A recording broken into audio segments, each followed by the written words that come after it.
Say just how I feel. Gotta turn on that noise so I can make the right choice. I need to know, as if you won't listen, I might just have to go. I want to leave this all behind. Can we close this door for peace of mind? 'Cause I'm not the one to scream and shout, and you don't want to talk this out. And I don't want to lose me, so I need to choose me. Choose me. So I need to choose me. Choose me. I really need to tell you the truth. Your talk is cheap, but your words cut deep. Don't you understand that you're bringing me down till I'm stuck on the ground? I need to turn on the noise so I can make the right choice. I need to know, can't this be different? Or should I let this go? I want to leave this all behind. Can we close this door for peace of mind? 'Cause I'm not the one to scream and shout, and you don't want to talk this out. And I don't want to lose me, so I need to choose me.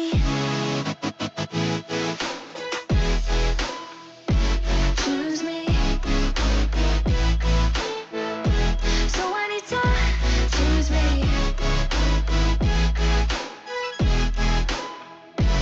Choose me. I really need to, and I don't want to lose me, so I need to choose me.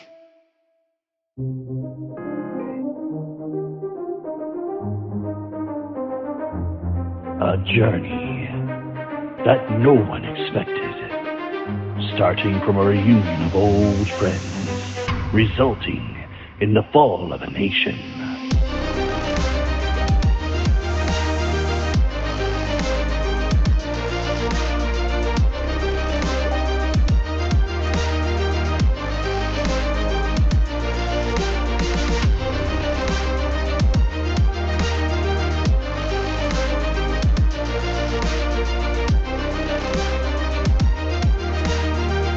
History runs in circles, but to break the cycle, it's simply unheard of.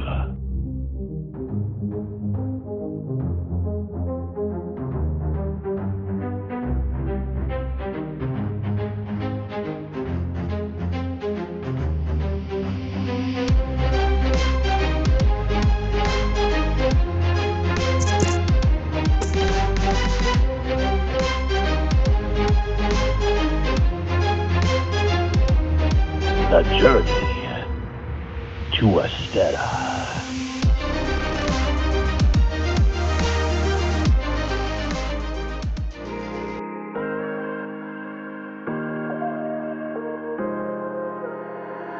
I was trying to forget you, staying sober, feeling numb, seeing you in empty spaces, silent screaming that you're gone. All right, guys, welcome to our season finale of Journey to Astera for season 2. We're about to begin. Make sure all these guys are ready. I'm hoping you guys are ready for the finale here because it's been a long time coming. So I look forward to this. So let's get started right away.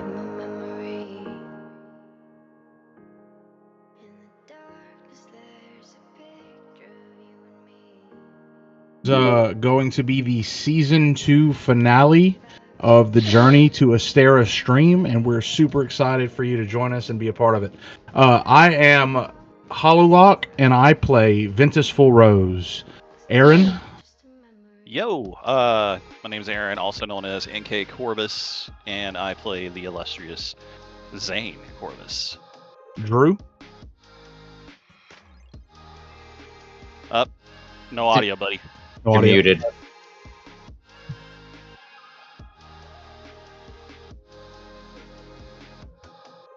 I like how he's like phasing into the background. Ooh. Well, while he's getting that sorted out, Zach or GoHex. Hi, everyone. I'm Zach, aka GoHex, also the lovely fan favorite barbarian Lons Lebec in this campaign. Yo, Drew, you got to figure it out, buddy. Doesn't look like it. Doesn't look like it. Well, Definitely don't sound like it. We heard when he that was is, complaining earlier.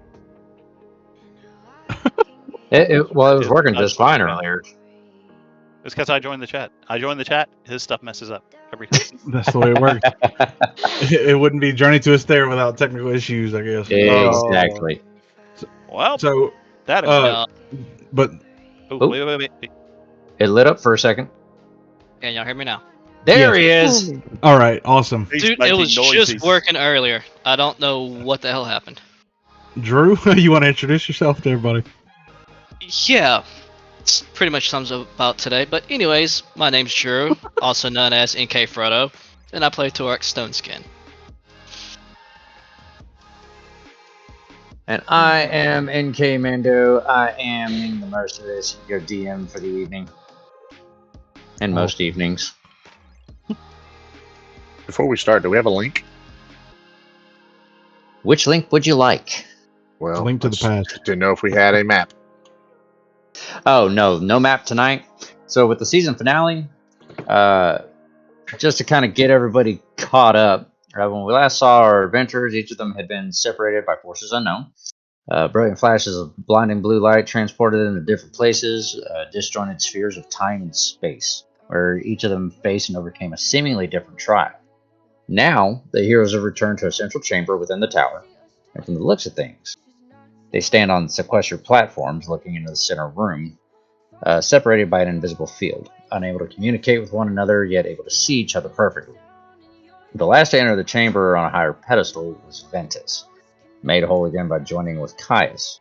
In this moment, he found a podium that was all too familiar to him, and the altar that once held the eternal beacon. He then chose to rejoin the two halves of the beacon, empowering it with the newfound essence held within him. But that pretty much gets you caught up to where we ended. And from here, we are going to begin, because it was in this moment that everything changed. A brilliant light suddenly engulfs the entirety of the chamber. And when it finally begins to fade, a totally different scene emerges. Down below, Ventus, you can see that the main chamber where Zane and his father were has been utterly wrecked. Smoke, fire, ruin on every side. Standing near the middle of the chamber is a battle-weathered Zane Corvus holding the assembled relic in its elongated form, standing over the mechanism where it is meant to be inserted and used. Not far from him lies a weakened, downed Asher Fullrose, his armor sundered, shield in tatters, sword broken. In this moment, Zane's weary voice echoes across the chamber as he looks over his shoulder, his eyes locking on you, Ventus, and he speaks a few words aloud. I didn't want it to end like this. Now with this last grunt of effort, he then slams the relic into its slot, and time slows to a standstill. Ventus, Turok, Lons, you guys are able to move around and speak, but you're suddenly able to hear a deep and solemn voice echo from around you. What you are seeing has already come to pass. Time carries on differently within this tower, because the whole of it is my domain. Each and every individual here has had a choice, a part to play in the grand scheme of things. You all have made your choices, and have been brought to this moment to bear witness to the choices between these final two. I've allowed you to see this end, because I need you to recognize and understand that this is inevitable. The choices have been made, and it will occur as you have seen. But this is not where we left you, was it? And so, I will return you to the previous moment in time so you can see it all unfold. With that, a mysterious figure appears. A metallic man, clothed in dark robes, covered in all manner of shifting runes. He raises his arm above his head, and with a flourish of his hand, the room erupts in a torrent of magical power as the scene before you then begins to move backward in time, at first slowly, and then more and more rapidly. Metallic columns reform into place, flames that were once explosions seem to implode and return to nothingness. All manner of magic and brutality flies by them in a blur until the whole of the scene is returned to a calm, peaceful state. The metallic figure is gone, and before you, Zane stands, looking on at Ventus after he has just joined and powered the two halves. The Eternal Beacon, being restored, triggers a repairing effect upon the tower.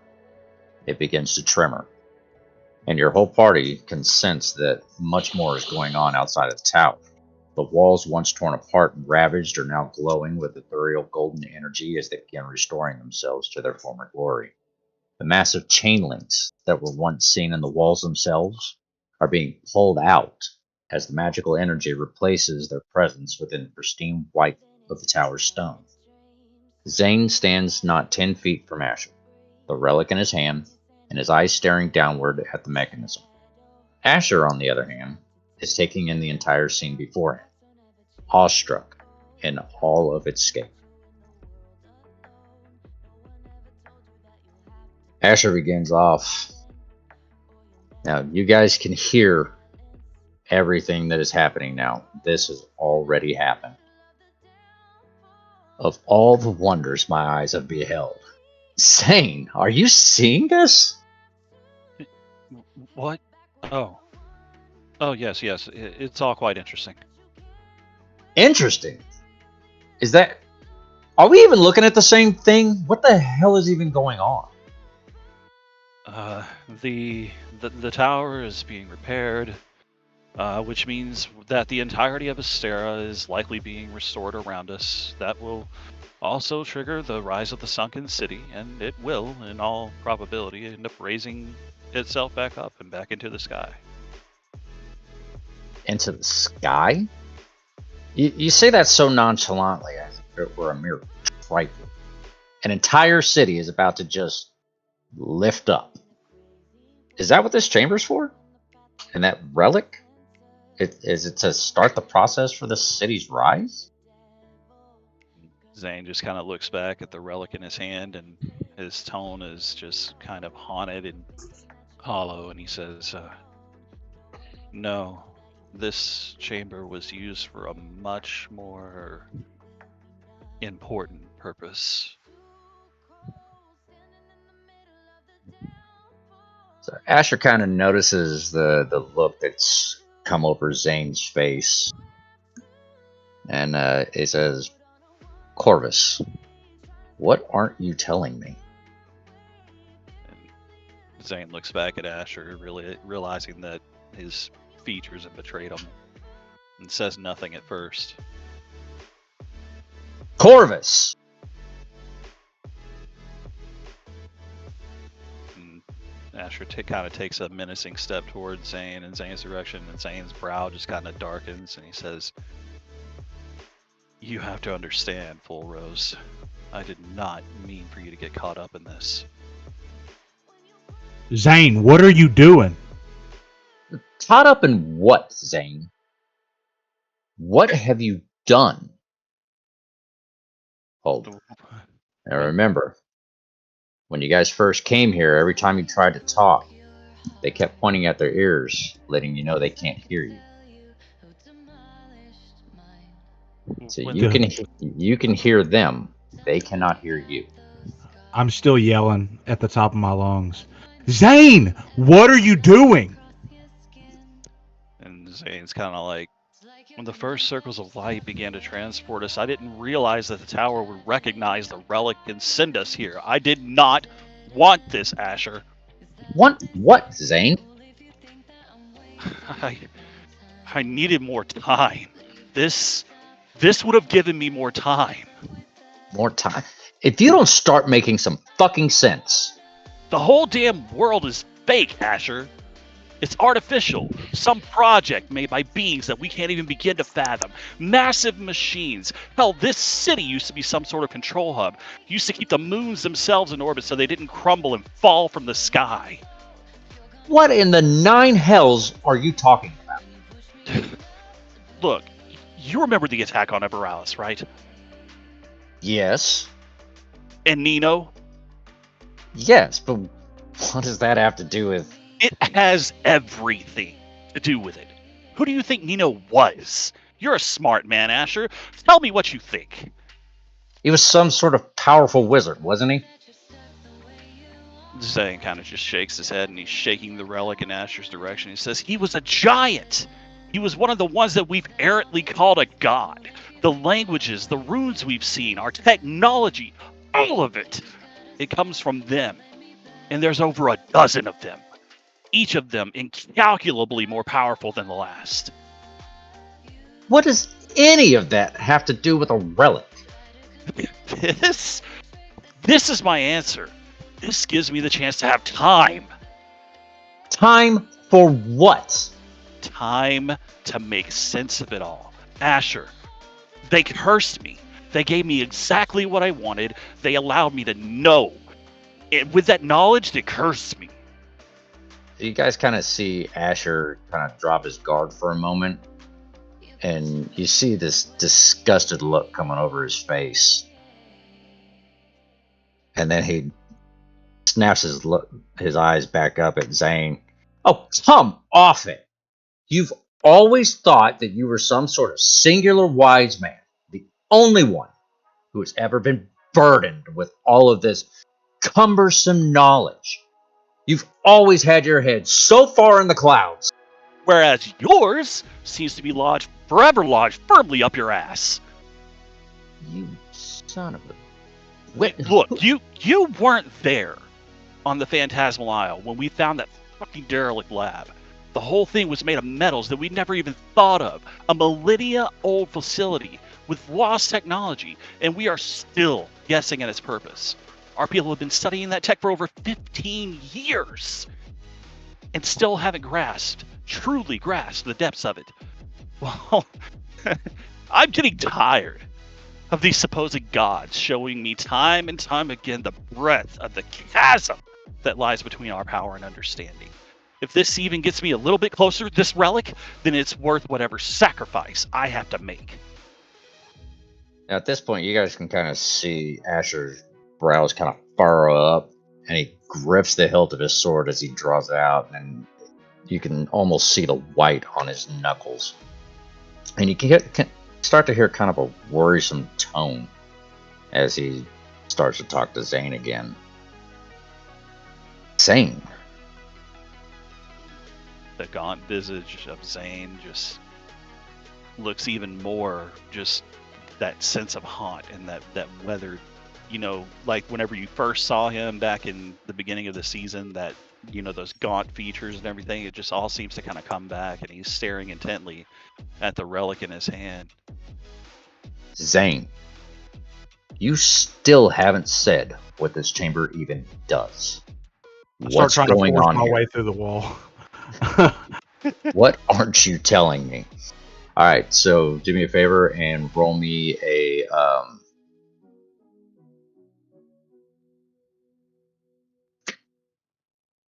just roll me a just a basic dex reaction. All right, let's see. Would that be a dex save? Yeah. Dex save. It would be 18. Okay. So as you hit it, there is a crackling of electricity in this barrier in front of you. You feel it go through your arms, but you're still just slamming away at it. Yeah, it's not really phasing you. I'm just trying to it does not matter the pain that I feel. I am trying to get through this wall. Turok and Lons, give me perception checks to see if you notice Ventus doing this. Ask I'm like about punching that. it.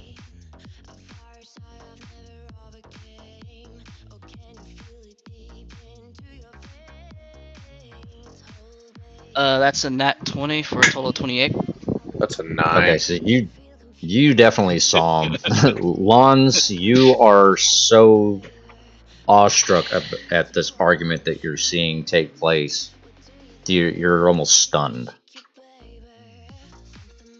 So Turok, you see Ventus is just slamming his fist repeatedly into this invisible barrier, and you can see the sparks flying off every time his fist makes contact.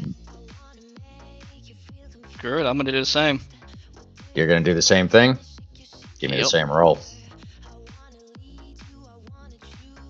If he's trying to break free of it, so am I. I know it's out of character. I know it's probably for nothing, but that is literally how Ventus feels right now. So that is what Ventus would do. Absolutely. It's a natural 19 plus 5, so 24. Okay. Are you hitting one fist, two fists? Describe this to me. I'm basically throwing punches at it like it fucking owes me money and it's about 3 years late. Hey.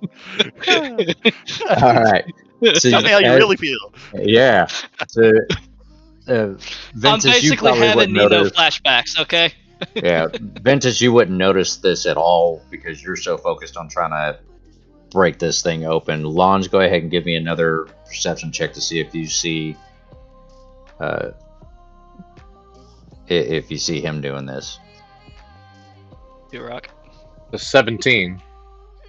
Okay, you see Turok from across your platform, and you just see him punching this thing like the only option he has is to try to break through it. And you can see the sparks flying off of his fists every time they make contact. Do you react in any way? I do, actually. I summoned my silent messenger to do the same thing for me. While I had my arms folded. Okay. Shit, you won't even have to roll for that. So you see Lazy ass. Hey, that's a bard thought process right there. I'm not gonna hurt myself, but we're hitting this. Right? I'm with you guys in spirit. Do the thing. Yeah. So you're seeing, you can see every time where it hits. You can see exactly where it's hitting based on where the sparks are flying off. Zane, go ahead and continue. So the look on Zane's face just seems to darken even more, and a cold, stoic gaze directly into the eyes of his former comrade in arms. And you guys kind of see this look wash over Asher, because Asher has now recalled seeing the same look once before. It was just after the events of Trony Vale, where Zane had lost everything. His love Saphira, and even their unborn son. All in the attack brought on by the Sylvestrans and Baden Cross.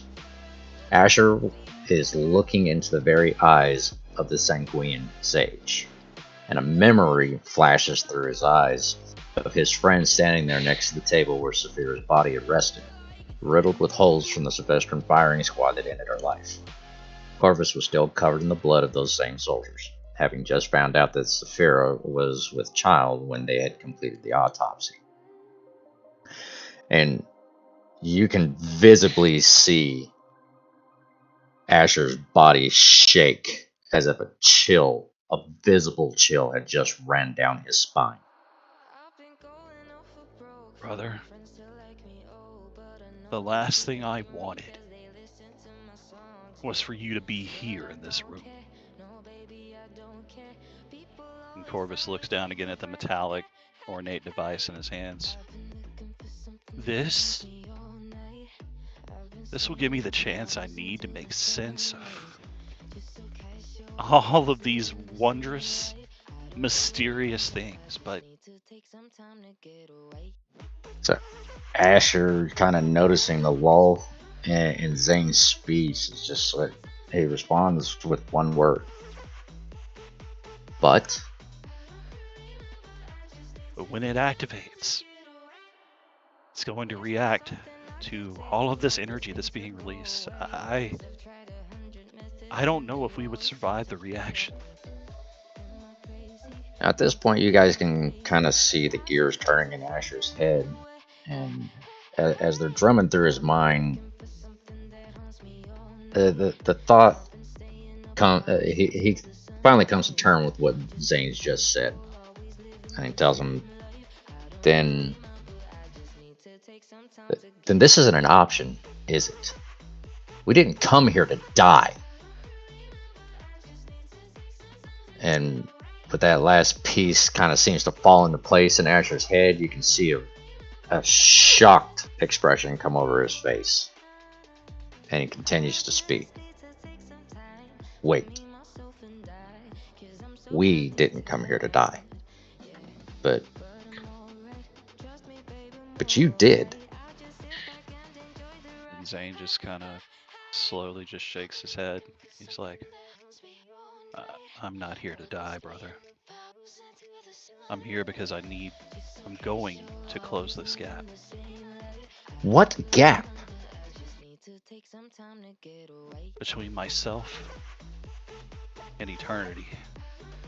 And then Zane twists both of the handles of the relic, and the ends of the cylindrical object kind of spiral out and they extend to like the full length, and it's revealing it to be a sort of javelin-like object that basically looks as though it would affix itself into the metallic mechanism in the floor of the chamber. And Reese, you want to go ahead? So at this point, you guys can tell that Asher's kind of figured it out. He watches Zane slowly seem to position himself near a mechanism that's nearby, and still kind of unsure of the steps as he inches closer to it. Asher tells him, wait. So, when you say we wouldn't survive, And Zane's features were kind of contorted with like this physical grimace, as though he had just been found out by his friend. what you mean is, I won't. Look, there's not much time. I can't know how long it's going to take before the energy from Astera's revival is spent, and without it, I might not be able to... To kill me? That's not what I was going to say. But it is what you meant, isn't it? Once this thing activates, it could very well kill me and do whatever godforsaken, sinister thing you have in mind for it. That's why I said I didn't want you to be here, Asher. But I am here. And I still want to be here, Zane.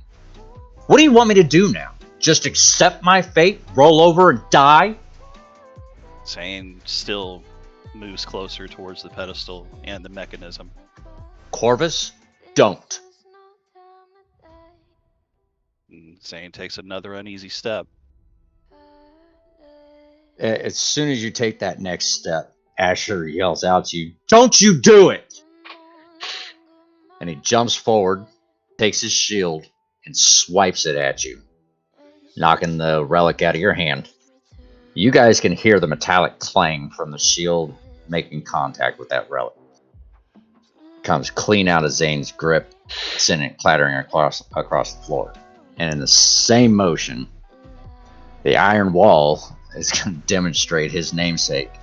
He bashes the shield directly against the breastplate of Zane. You can tell it's a practice move, and it's meant to send its opponents backwards. And he does exactly what his goal was.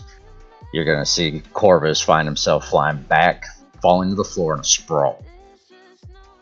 I pull out my swords and start hitting the wall like as hard as I can, trying to get through. All right. And as you're smacking away with those swords, the sparks are getting brighter and brighter. You're going to notice Asher situate himself in a guard stance. He's got a shield in front of him. His sword is readied with the tip pointed just over the brim of the iron tars that he carries. Zane? Zane soon finds his footing and stands up, kind of adjusts himself, and Then you see him just slowly remove the overcoat that he normally wears, and so he's just kind of standing there. His metallic arm on the left is showing. He's just bare armed on the right, except for the gauntlet, the little arm device that he had on there. And so then he kind of just brushes his hair, his longer hair, away from his face. And then his eyes are fixed on Asher, even as he reaches with his left hand to the forearm bracer on his right. And then he kind of just unattaches that javelin that was on that apparatus, and he holds it in his hand for a second. He says, after a moment of triggering the release mechanism, soon's finding himself holding the grip of the javelin in his compressed form in his left hand.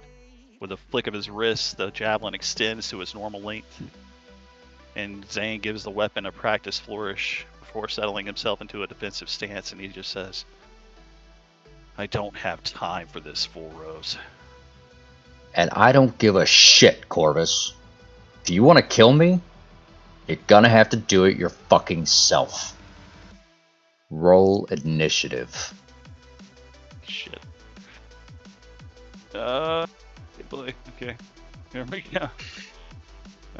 Okay, so. Alright, grand total of 15. Alright, give me just a second here. Gotta get all my dice organized. Here it is.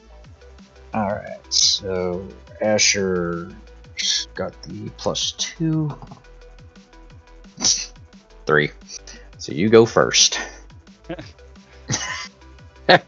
Alright. Well, Zane's gonna have that, the javelin's on his left hand, but what you're gonna see is him kind of do another flourish with it and bring it over to his right, and you're gonna see him kind of with the bonus action. He's gonna pop his wrist, and that buckler thing that's built into it pops out and basically activates, and so he's got that repulsor shield ready to go. Okay. Go ahead. So you guys see Zane preparing for the first attack. What are the three of you doing? I am constantly screaming, Zane, don't do it! And I'm just wailing away at the wall, trying to break through, and I'm looking around and like in between swings, like just quickly trying to see if there's some other way that I can get out through this. Like, okay.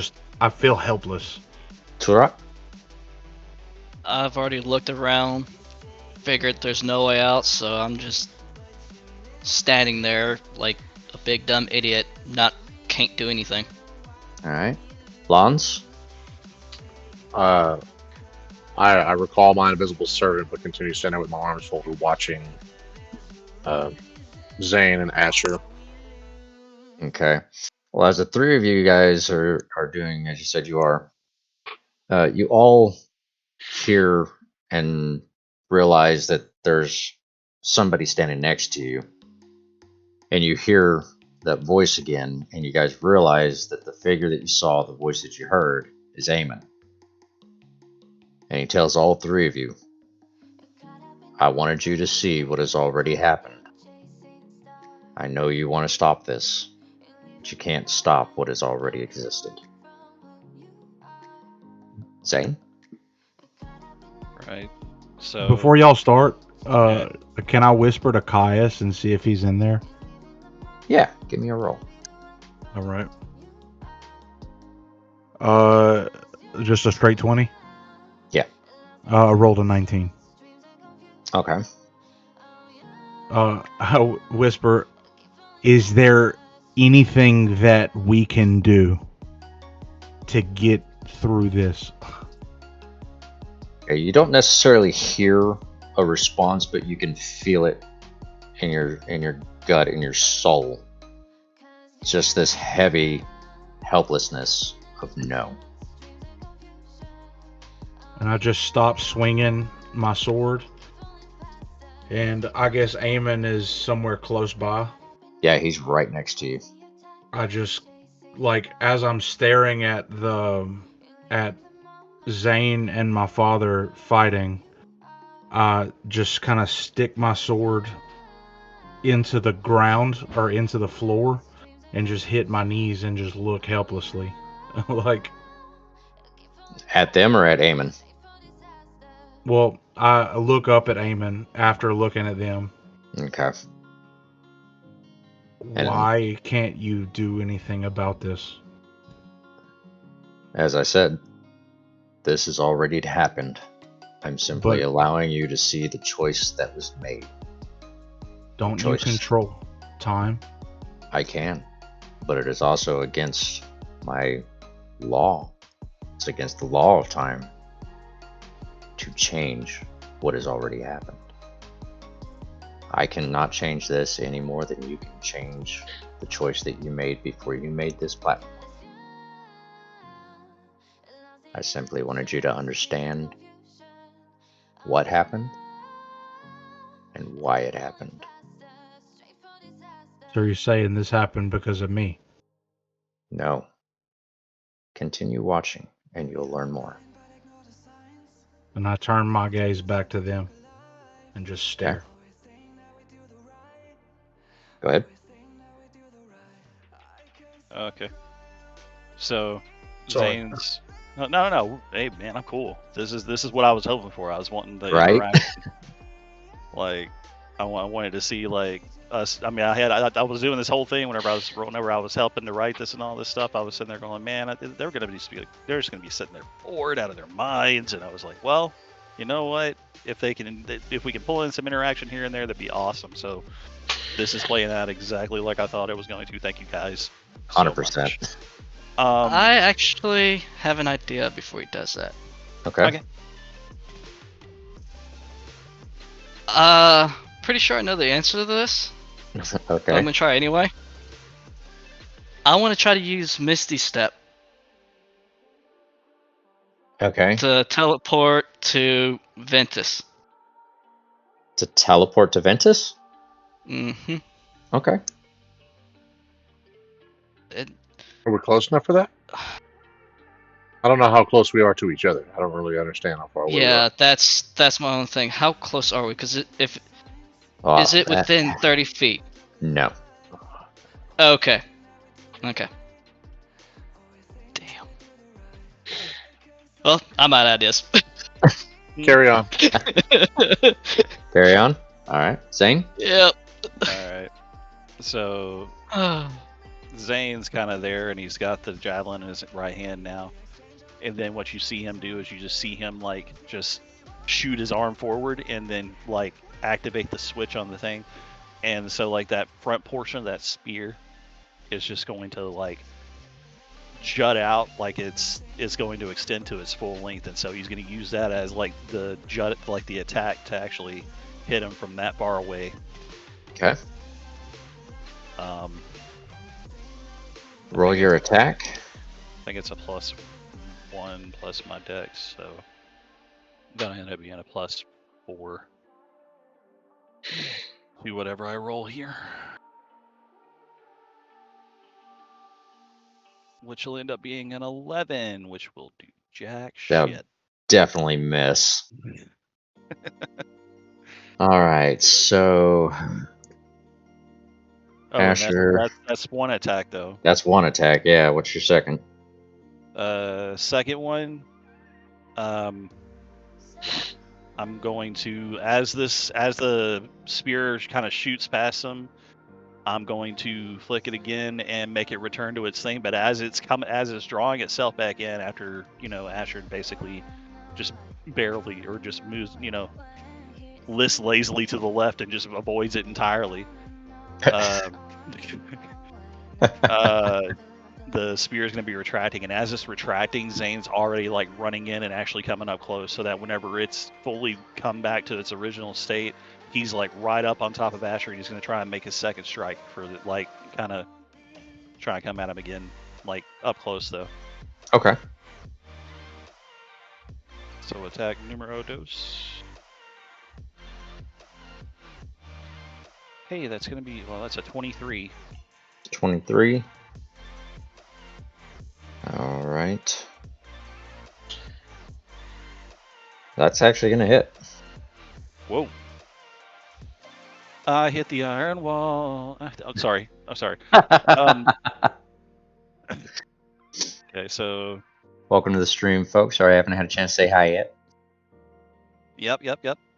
Let me see. D6. Gonna be a 1d6. Holy crap! I max damage on it. Yay! D6 plus strength, so that's gonna be 7 damage. 7 damage. Alrighty.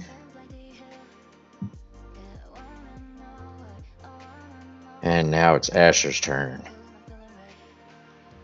And the first thing he's going to do, first action, he's going to close the gap between you guys. Getting up on you with his shield. And then his first attack is going to be going over that shield with his sword to try to pierce you. Let's see. 16.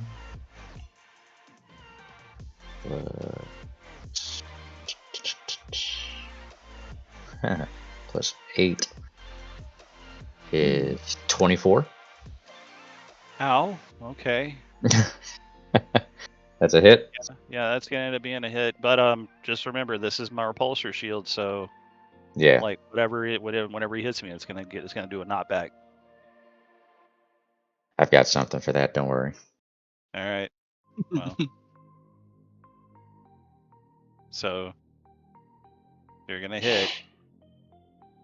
All right. So it is going to do a total of 8 damage. Right. And I'm going to do a strength check for a knockback because I'm going to. Asher's going to use his military background and see if he can stop himself from getting knocked back by using this when the arm. So with the impact, it would obviously shoot his sword arm backwards. Yeah. He's going to try to flip the blade over backwards and angle it to prevent himself from getting knocked back by angling it to the floor. And I need to, let's see, what's my strength? I've got a +4. So I need at least, at minimum, I need to roll an 11.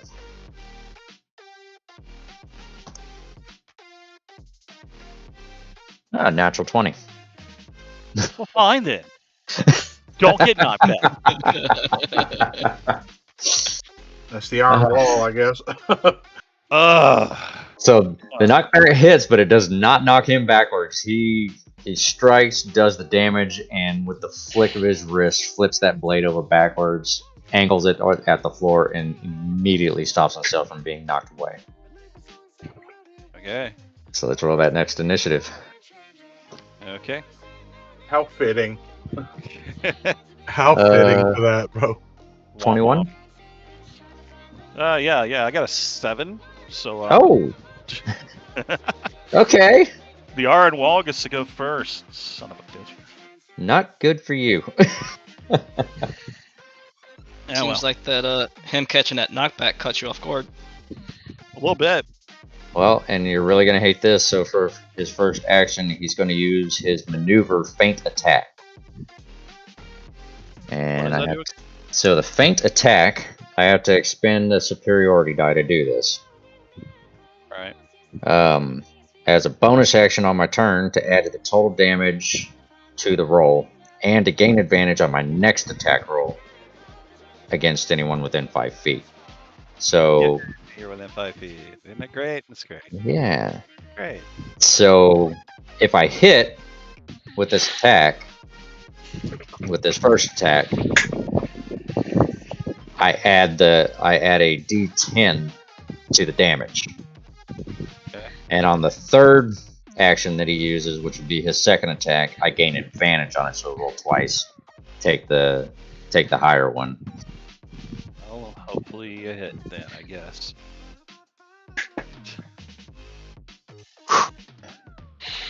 Alright. So roll number 1. Oh, 17 plus 8's definitely going to hit. Because that's 25? Yeah. So first the damage. Okay. That would be 6 plus the d10. Plus 3, so 9 damage. Okay. And then his third and final action is going to swing that sword one more time. And I roll twice, take the higher of the two. Mm-hmm. Both be threes. Both be threes. Both be threes. I can't beat higher than a nat 20. Eat an entire bag of dicks. This is the best you have rolled against me this entire freaking season. You want to know that? It really is. I mean, this entire season. And it's just the right fight for it to happen too, because Zane has been dealing damage like it's nothing all season long, and for the first time in the entirety of this season, he's on the receiving end. Asher's luck stat is probably 20. At this point, fucking yeah. Man, he is. Oh, he's like, I don't know how he's so strong, guys. I don't know. I don't understand. So I hit you for max damage. So 8 plus 4 is 12. Are you dead yet? No, not even close. Oh, but dang. So that last one, that swipe, man, just kind of, it cuts across his arm, and he tries to stop it, but then the blade just continues across here, and it actually catches his other arm, which is the bare flesh one. It just gashes his arm. So he's like, ah, and he's just so it just completely he misses. He even missed the repulsor shield. He just completely just went by it and everything. Yep. Oh, by the way, that's also doubled. So 24. Oh my fuck. Yeah. Let me just drop even more down. So yeah, I think you might have caught an artery there, because there's blood just kind of going down this arm now. Bro, I'm in there. I'm like, Ventus is just lost and just hurting, and mentally he's not there.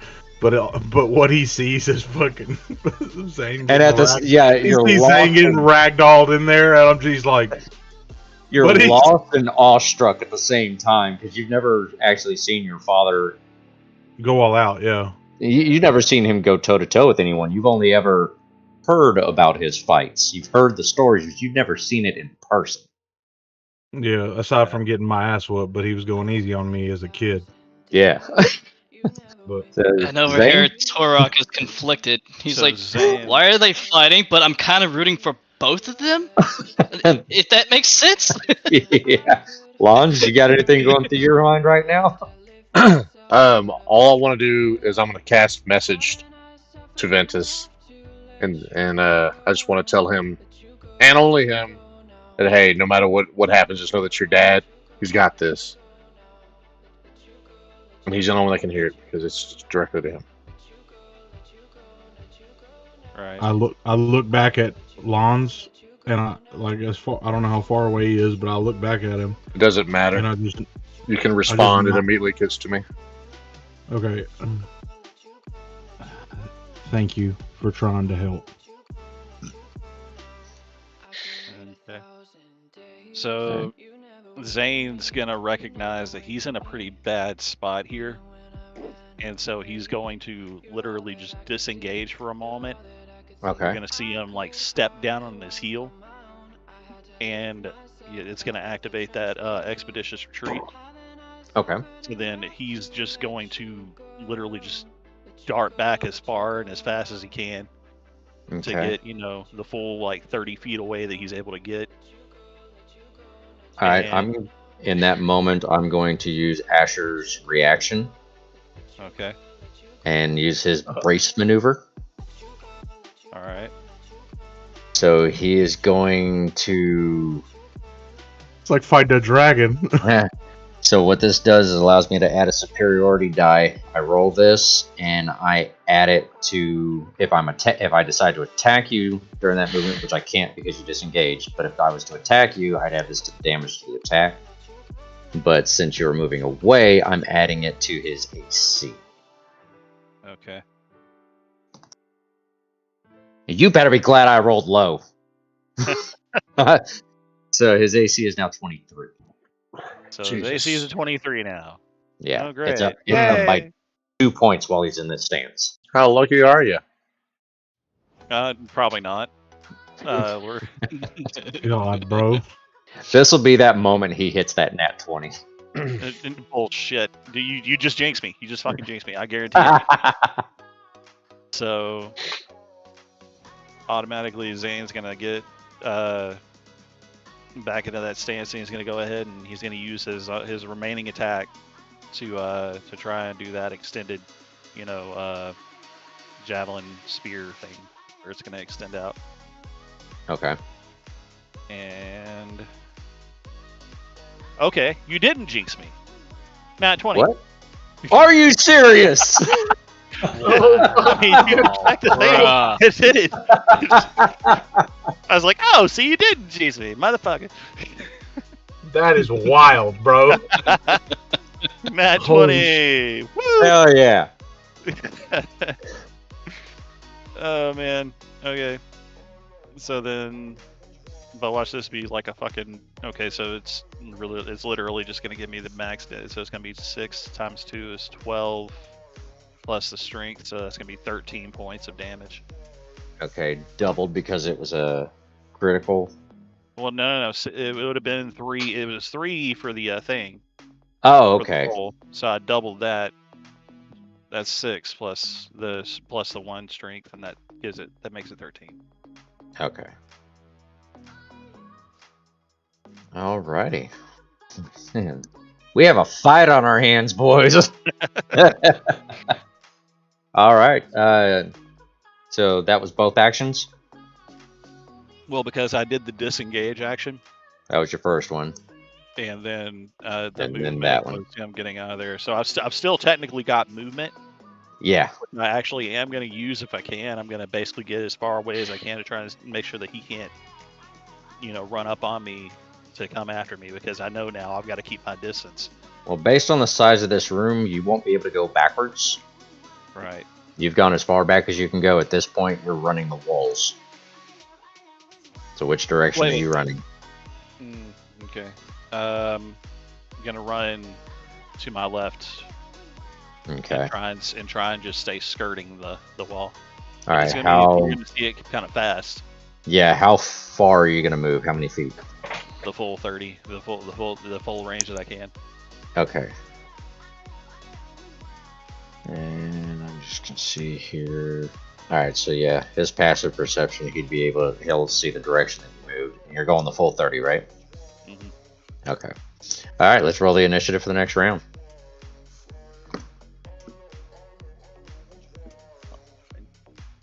21. A grand total of fucking 6. You hear me? Like this is terrible. Terrible. Like I'm just sitting here like, what the fuck am I gonna do? Okay. All right. So I'm going to activate his action surge, giving him 1 additional action. And it's the only time he's going to be able to use it this fight. Yeah, fucker. So he's going to have 4 attacks this round. Or 4 actions this round. 4 actions, yeah.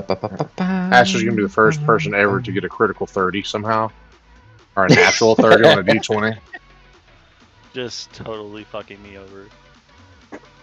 He's like, I don't know how I got a 30-sided die. I threw a D20. I promise. Right.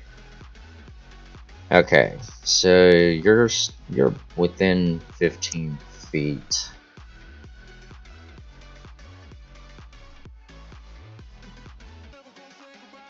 All right.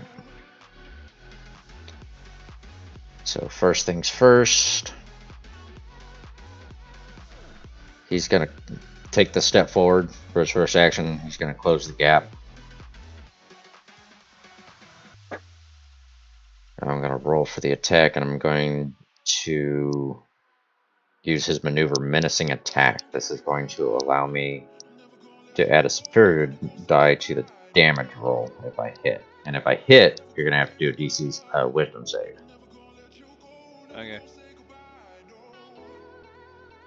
Man, you are not having good luck against my rolls tonight.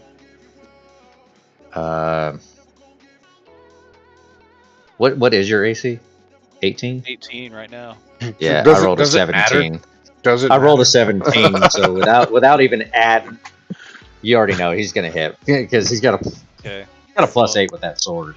All right. Well, you're still gonna have to deal with that repulsor shield. So. Yeah. It's okay. So first things first. Let's give you the damage. So it's 3 and 8. So 9, 10. So 11 points of damage. Roll a wisdom save, and you have to beat a 16. But of course. How is that the only one that I don't have fucking proficiency in?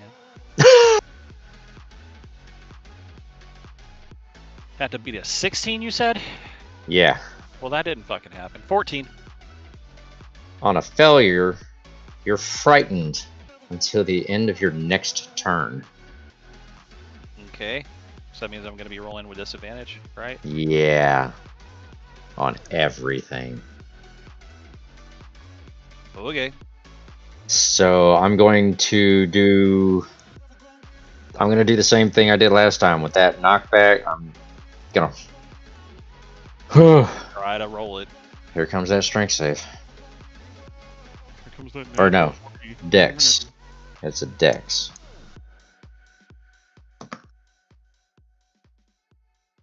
No! Huh? No! No. I rolled a 5 and his Dex is only a +2, so I rolled a 7. He did not succeed, so you actually knocked him back 5 feet for that. So that's 15 feet. Or 15 feet. So that's his second action. Holy shit.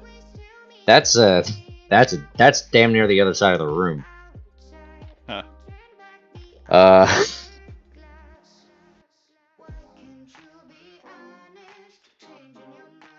You know what? It's for his third action. He's going to just charge you. And he's going to use that shield. Okay. He's literally just going to run into you with it. Okay. And somehow he misses. Wait, 7? No. 7 plus... Yeah, because your AC is an 18. Uh-huh. Okay, yeah, because 7 and 8 is only 15. 15. Even with his dex, it only becomes a 17. I missed it by 1. So, What you want in a roll?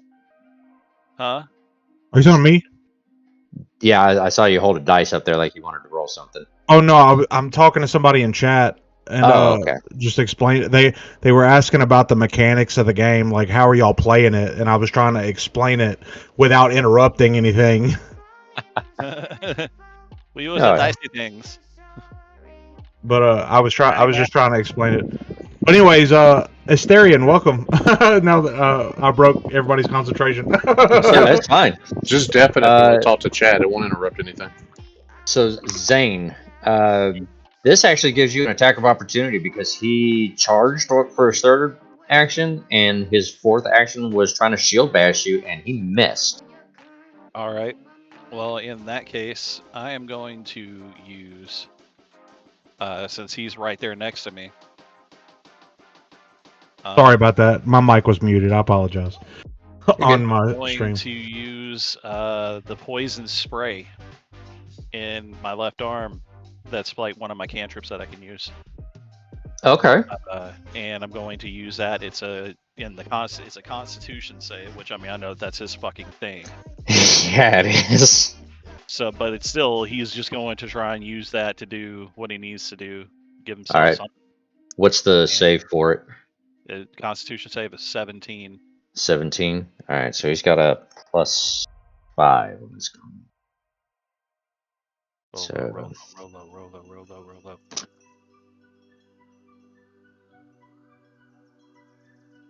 17 total.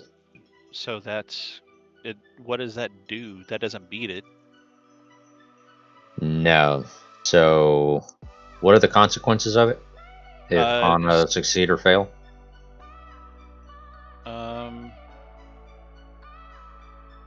creature must succeed on a Constitution saving throw or take 1d12, or in this Okay. case 2d12 poison damage. Okay, so since it says must succeed, it Yeah. has to be a 17, period. Okay. So there is no glancing anything on something like that. That's you beat it or you don't. Okay. So give me that 2d12. Ooh, damn. Why didn't I use that? 23. Damn! I rolled an 11 and a 12, dog. I was like, oh shit. All right. So- And I believe that brings it to your turn. Oh man. Okay, so Real quick, where are you at? I'm kind of off. I'm literally off to Asher's right because I just Okay. did the poison spray. Let me know. Remember the number we talked about earlier? Yeah. Let me know when you're there. I'll let you know if I'm there. Okay.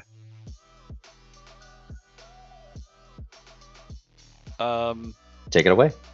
So at this point, let me see. At this point, Zane's going to disengage like he did before.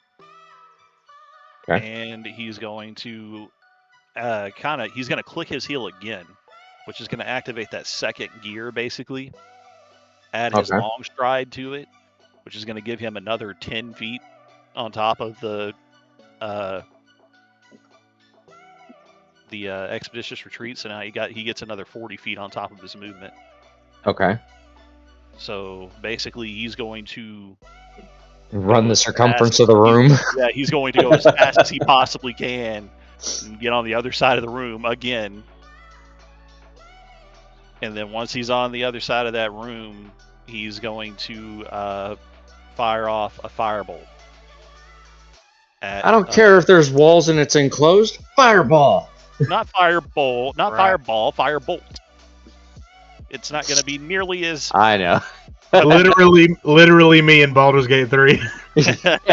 Like, I don't give a shit. Fireball.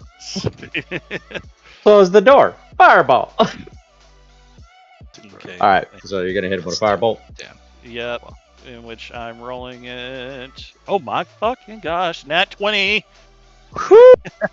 Ooh.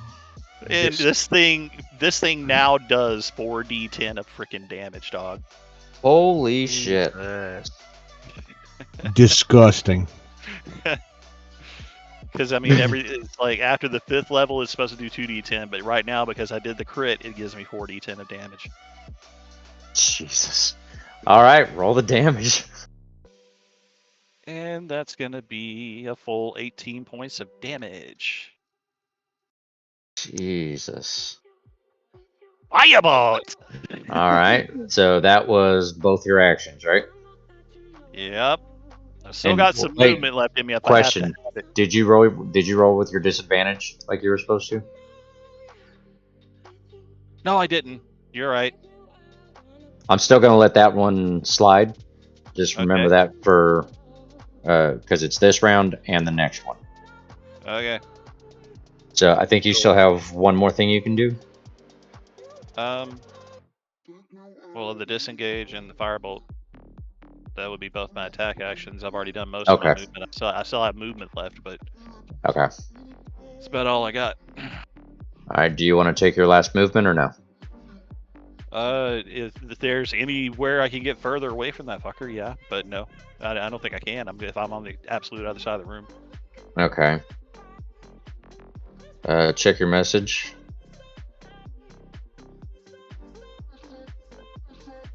While he's doing that, is there anything the three of you are wanting to do? Nothing. I am constantly just awestruck. Just trying to think of a way to convince Amon to just turn back time.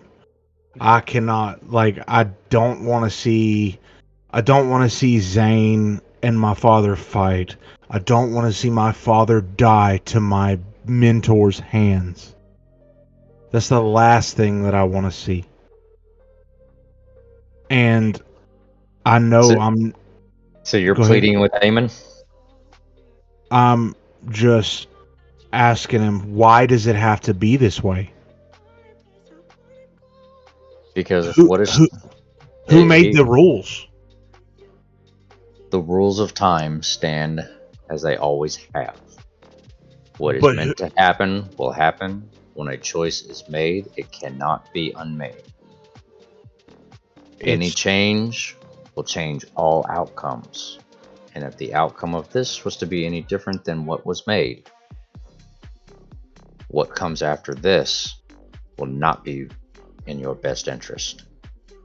Well, how do you know what's in my best interest? Because I know what comes after this. If this does not happen, this is the best possible outcome.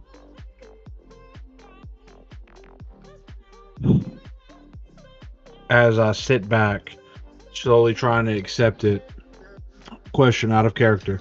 Did any of my characters' memories come back from before the fall? You've got full memory of everything about your Okay. character's past from before you shattered this thing. I still see my father as my father. Even knowing everything, knowing that I'm far older than everybody here. Yeah. In a sense, knowing that everything is the way it is. And I'll kind of paint a picture for those of you who aren't really sure, and also the viewers.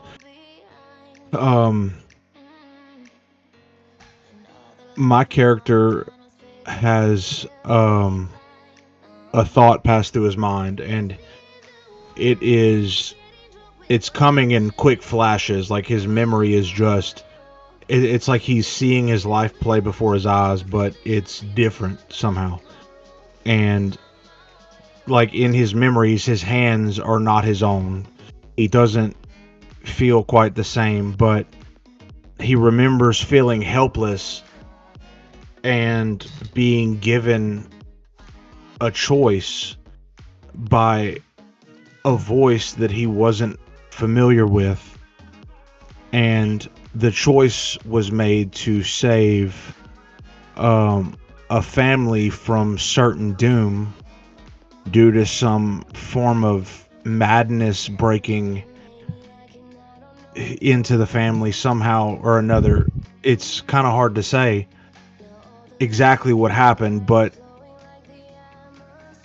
in his moment of weakness, and I guess this could be elaborated on later if you want, but in his moment of weakness, he chose to reach out to the eternal beacon, and what happened is all blank after that, except for realizing that the city of Astera fell because of my character's hubris. Whoever I was back then, the reason Astera fell was because of me. In a way. Yeah.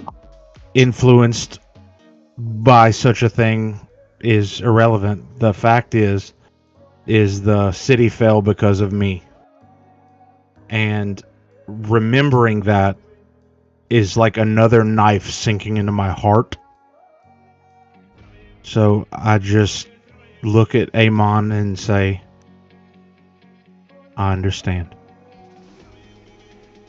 As you say that, and each of you standing up there, I believe, Lons, it was Bronius that you met when you were separated, correct? Can't hear you. It was the night thing. The Autumn Cerberus? I don't know. It was one of the guard Yeah. things. And Turok You had Alistair, the Riches Warden, Yep. and Ventus, you had Pharamond, the Discovery Guard. Pharamond was my Yes. So the was Guardian. who I was before. No, that's who was in the room before you came out to this Okay. platform. Okay, got you. Each of those Eden Guard have come out to join you, each of you, on your platforms. And when you see them, you can see the regret and the sadness in their faces because they already know what happened because they've already witnessed this.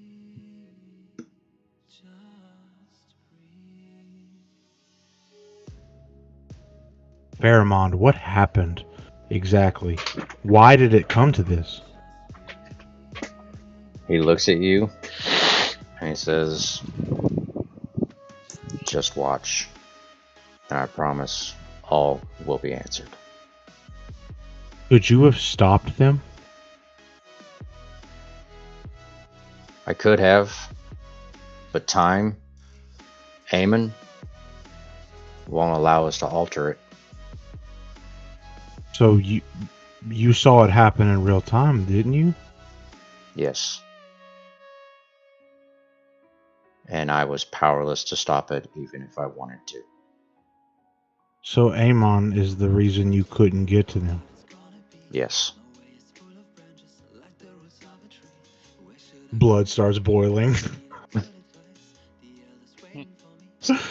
Just trying to sit back and trying to keep all possibilities in my head and trying to think clear. Try not to let my emotions get the best of me because that's the exact reason why Astera fell to begin with. All right. So, you good to roll, Zane? Yeah, sure. So this, and Alright. is my initiative roll gonna be at disadvantage too? No. Oh, No, okay. that won't be. All right. Uh, Not that it would have fucking mattered. mine wasn't that great either. 11? Beats my 9. You added your modifier? Yeah, that's a 6 Yeah. plus 3. Mine was 9 plus 2. Oh, man. Alright, so you are now off to the right, correct?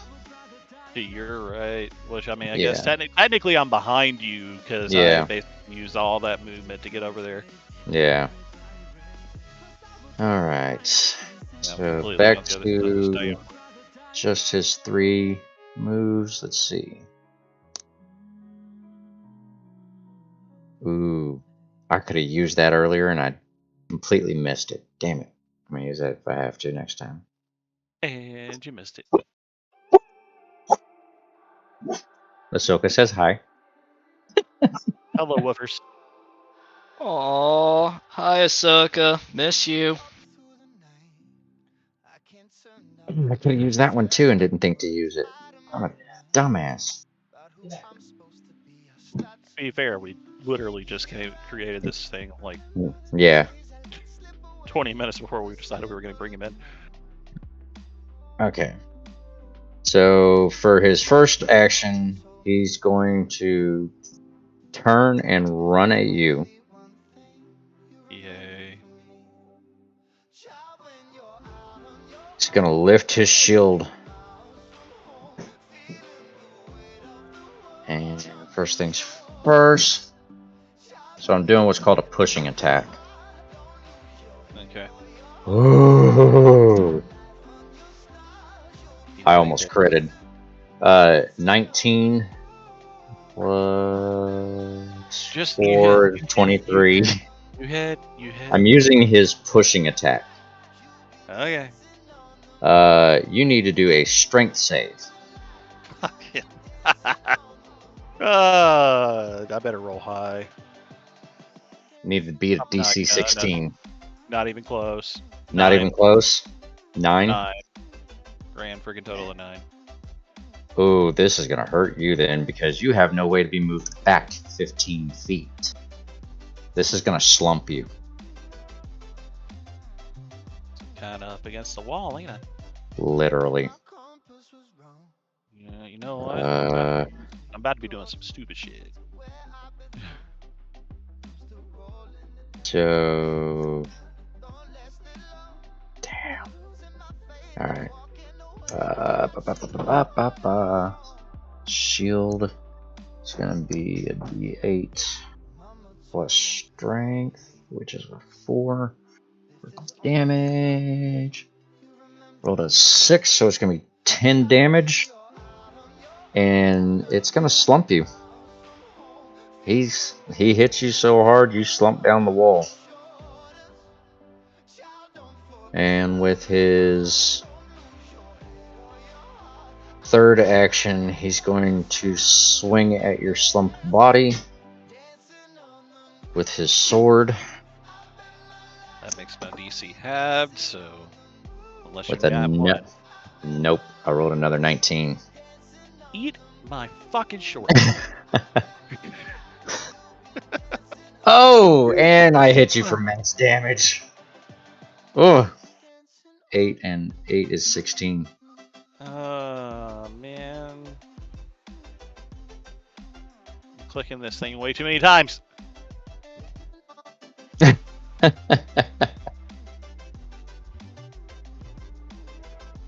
So you hit me with a shield, then you hit me with a shield. I hit you with the shield, then I hit you with the sword. Oh, with the sword. That's Yeah. even better. So he charged you, he smashed you, and then he slapped you With the sword. with a sword. Like slap me with the sword or slice me with the sword? Like I need to kind of. Sliced. Okay. Well, then. Yeah, this is gonna be like basically. Zane's gonna be down there. He's gonna be looking up at Asher, and with his bonus action, he's gonna look up at him. He's gonna be like, "You fucking shit." God. When Asher hears it, you never stood a chance. And then Zane's basically just going to. Check your message. I'm just trying to catch a feel for it. See anything come up?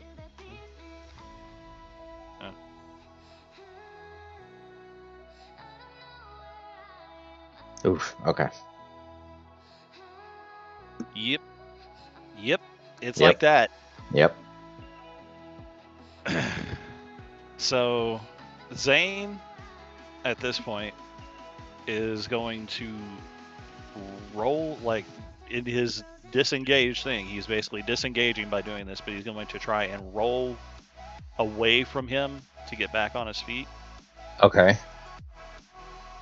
Give me an acrobatic for the roll away. Remember to roll with disadvantage. It's probably going to end up being that shit. Because that wasn't much better. Yeah, it's going to be a 6. So you go to roll and you make it about halfway through the tumble, and you're kind of doing a half-assed neck stand. You're laying with your chin in your chest, your shoulders are on the ground, but your ass and your legs are against the wall. Okay.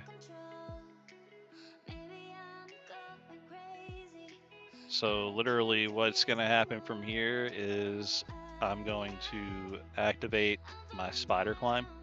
Mm-hmm. And I'm going to try like hell to climb up the wall. Okay. So you enact your spider climb, and you start climbing the wall. And I'm going to go as far as the DM says I can go up that wall or around up and away from him. It's about 12 feet to get to the ceiling, and then you'll hit the curvature of it. So you can go 30 feet. It's going to bring you about halfway between the middle of the ceiling and the wall itself. Okay. So that's kind of where I'm going to be. I'm I'm gonna Okay. basically be up there, and I'm gonna consider that my whole action, or my whole 2 actions. Okay. Just the disengage and the spider climb. Okay. Roll the initiative. Okay. Oh, for fucking what? It's 22. Wow. 19. You actually go first. Holy crap! I barely beat the iron wall. So yeah. So up here in my nice little perch for half a second, Mm-hmm. I'm going to use a level 3 guiding bolt. Okay.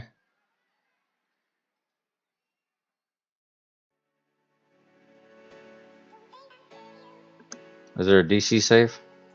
No, Okay. but it doesn't matter anyway because I ended up rolling a 17. 17. Yeah, Wait, for the attack? for the attack. Oh, yeah, that's a miss. Okay. And Alright. so, since the first one missed, and basically like what I'm kind of doing there is because like the whole room was wrecked in the process too. So anytime that I'm missing, it's hitting something. Something's blowing up. Something's doing, something's going crazy. So that blinding violet light just hits like a pipe and just bursts it, and so that there's like flames going everywhere now. And so he's going to use that second attack, and he's going to, try and, concentrate as much as he can, and then he's going to do that same, actually he's going to do that same thing. He's going to try and do another guiding bolt. Okay.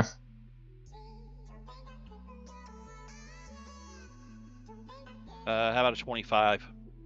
Oh, that's a hit. Yay! So that, and 2 1s, but anyways, still, it's a 19 for the damage. 19 damage. Yep. Alright. And that was your second action. Yep. The impact hits Asher, and you see him kind of shake it off. And he looks up at you. And he winds back with his sword. And he chunks it at you. Yay. With a Shut up. nat 20. Bro, this I hate your face. motherfucker I hate your is face nuts. Right now, I hate your face. Hell, What can't the get a fuck? break.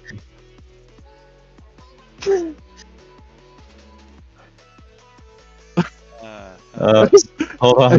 Astarian in the chat said, "Rip." Right?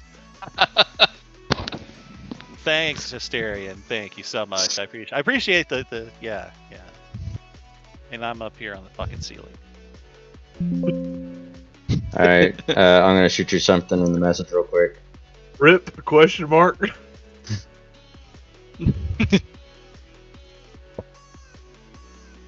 Rip. That's funny, dude. Oh, that's funny.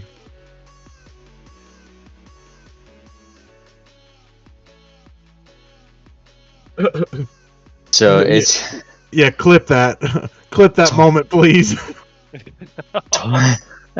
total damage is 7 times 2 for the critical, making it 14 points of damage. His face, dude. He's like. Uh-huh. So, You guys see the battle rage on. Each man is battered, bleeding, bruised. Armor's been sundered, all but useless. Their bodies are covered in cuts and gashes. Their breathing is labored, haggard. And yet both of them remain steadfast, unwilling to yield to one another. And you guys are watching this. Zane? And so Zane's at this point is like he's sliding back down the wall, and you can kind of just see like him just get down to the bottom, and he's just kind of slowly coming back up. And he looks the inside of his cheek and he goes, and he spits out just this whole like wad of blood, and it just splatters all over the floor. And all around them, the tower is just continuing to course with that golden energy of the beacon, and it's brimming with the ethereal hum and sending arcs of electricity soaring overhead. And those are the literal only other sounds in the room, other than you guys like sitting there and trying to yell and scream, but nobody else can really hear you. You can see both of them struggling to breathe. And then Zane's beginning to notice that the frequency with which the tower's energy seems to be humming is dwindling down. So he's looking around and he's like, I'm done with this idiotic waste of time. And then you just, in the flash of a moment, Zane just throws the javelin at Asher. Asher is going to immediately respond in kind, and he's going to raise his shield to block it and bat it away. But you guys can see that as the Tarsh clears in front of Asher and knocks it away, he's sweeping it out to his side. Asher gets blinded, and you guys see this same thing he does, this brilliant violet light. And you'll see him look down at his chest. And you see him run his hand and his fingers over a spot in his chest. All three of you roll me perceptions. Bro. 24, I think. Let me check. I need to make sure that's I think my modifier is what I thought. I'm having a stroke. +5, yes, 24. Okay. 24 also. 24, and what'd you say, Turok? 27. Okay, all three of you see him take 2 fingers and he puts them in 2 gaping holes in his breastplate where it tattered. You can tell by the look on his face that he can smell this sickly scent of seared flesh.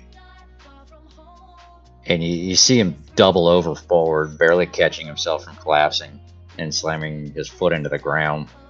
He staggers and swings his shield around and slams it onto the ground, attempting to plunge it down so he can support himself.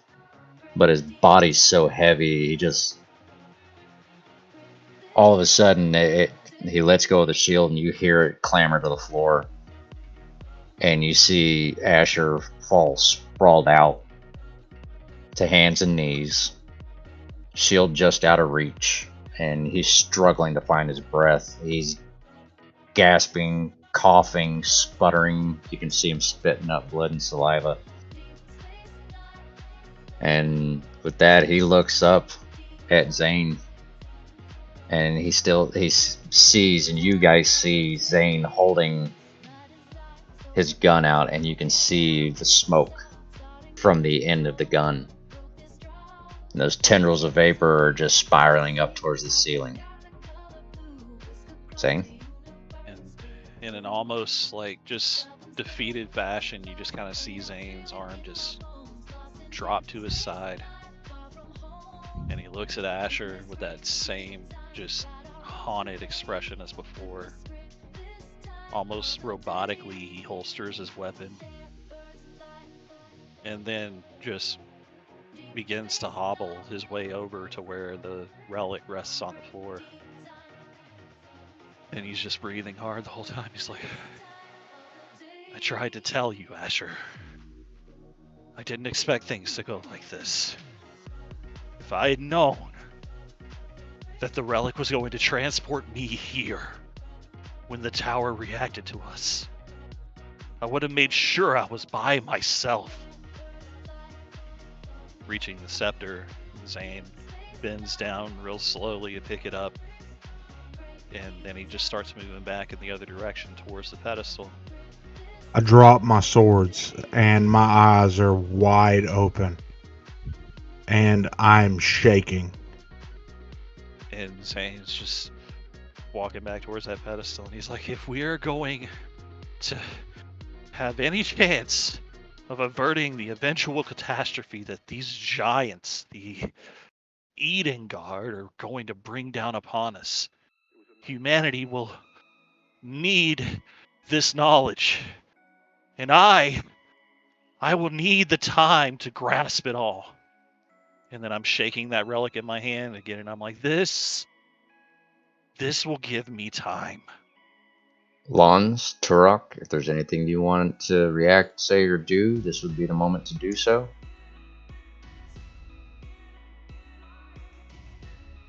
He's gonna finally stop pacing, and he's gonna reach back behind him in a special little hidden pocket, and because he knows he's got one choice he has to make.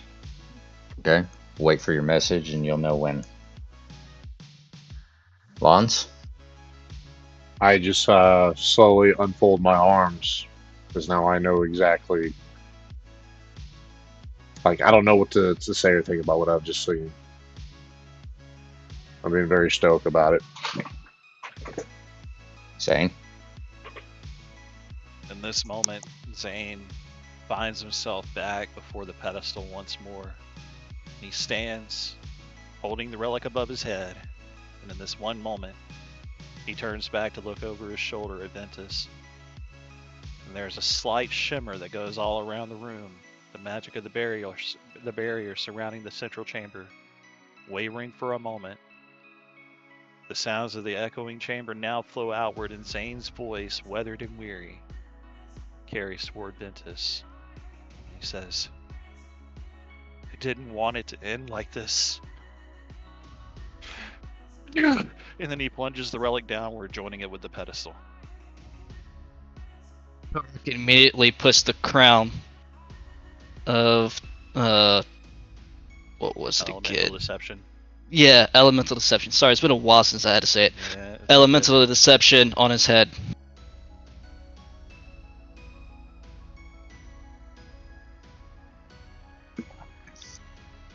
There's a brilliant, bright flash of blinding blue light. You guys see the chains and the walls from the outside of the tower now. And it's the three of you. And only the three of you standing out there. You see the walls repairing themselves. The chains that were once inside the walls are now on the outside. And you feel the very ground beneath you start to shake and shudder. And you see the chains pulling tighter and tighter. You gradually feel a jerk as what you're standing on starts to rise. And you can see all around you the water slowly descending away from you. If you guys want to go to the edge, you're able to look out over the edge if you want.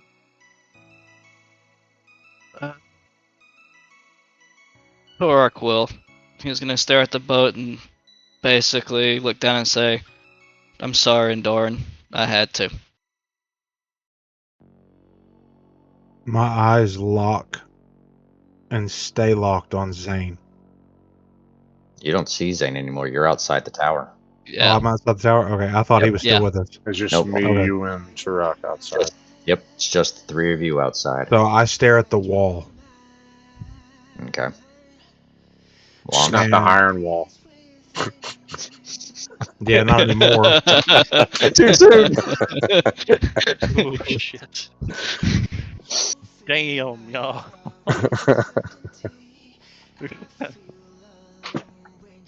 Oh, that hurts. Someone put a hole in the wall. Oh, I could do that, maybe.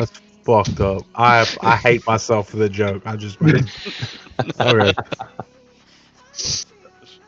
Just another hole in the wall. Okay. Oh man. Oh my god, I hate myself for that. All right. I resituate my blades and like kind of, adjust my gauntlets and my grappling hook and snap my cape back on, and I'm just kind of like stretching and pop my neck, and I just quickly turn away from the wall and gather my surroundings. Okay.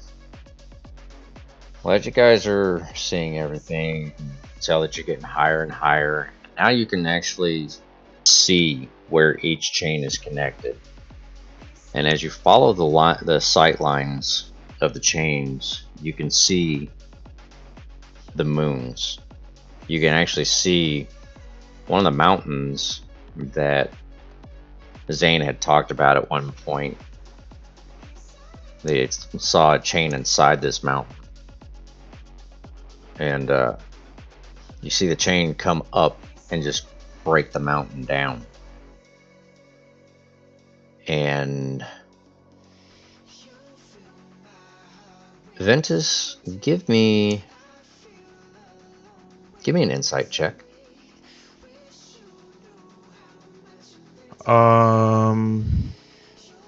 18.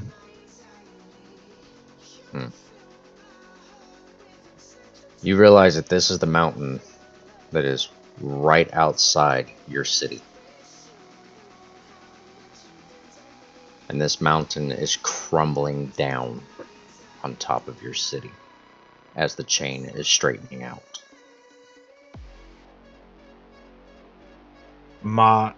I squeeze my fists together so tight that blood starts to run between my fingers.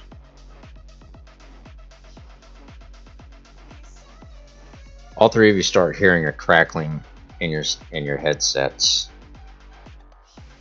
and you can just faintly make out someone asking, "Can you hear me?" And you hear it cut out and cut back in. And anyone hear me? Can anyone hear me?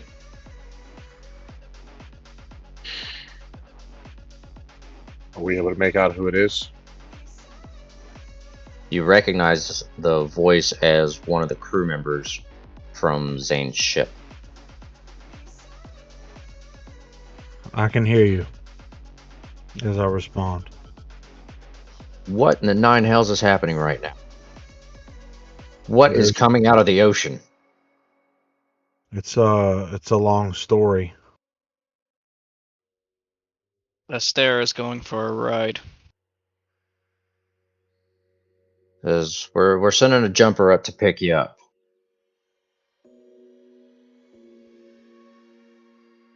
So while it continues to slowly rise into the air, it takes a little while for one of the units to show up.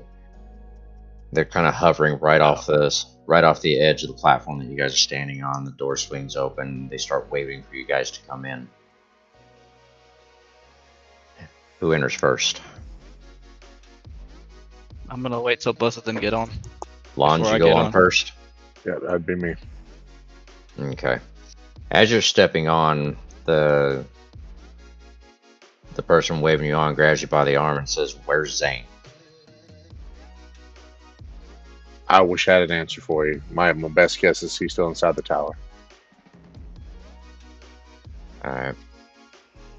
Says, "I hope he's okay." He lets go of your arm and he waves you the rest of the way through. Ventus, as you go to get on. I hesitate because part of me wants to stay and find Zane. Okay.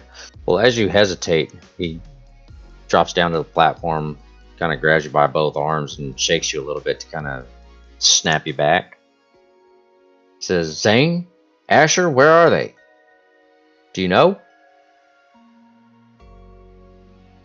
And I just don't even say anything. I just step on the ship. Say, we're going to come back here. But I need to go check on my mother. He steps And I away just from walk you. past him. Alright, he steps out of your way so you can step on. Turok, he turns to you and he raises both his hands like, where are they? I'm gonna step on and point my head towards the tower and be like, in there, but we'll be back for him. And then I'll step right on in, right after Ventus. He climbs back inside right behind you guys, grabs the door, pulls it shut, and tells the pilot, let's get these boys back to the ship so we can get home. Now, you guys can see out the side as the city continues to go higher and higher, and you see it after a while as you guys are flying away.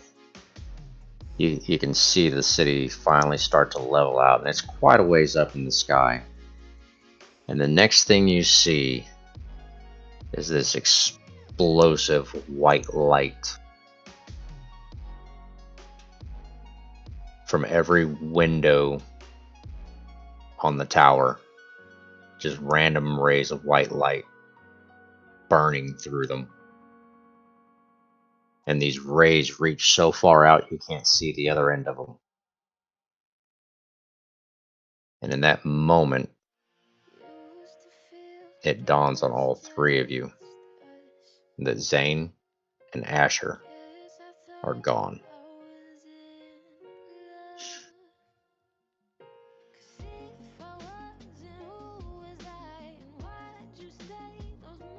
You guys get back to the ship, and the captain of the ship tells you that your rooms are waiting for you.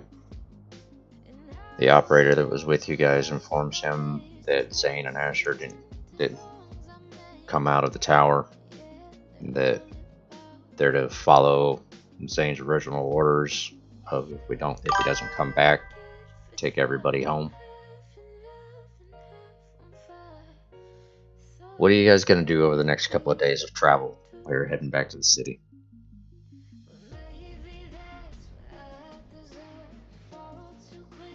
I need to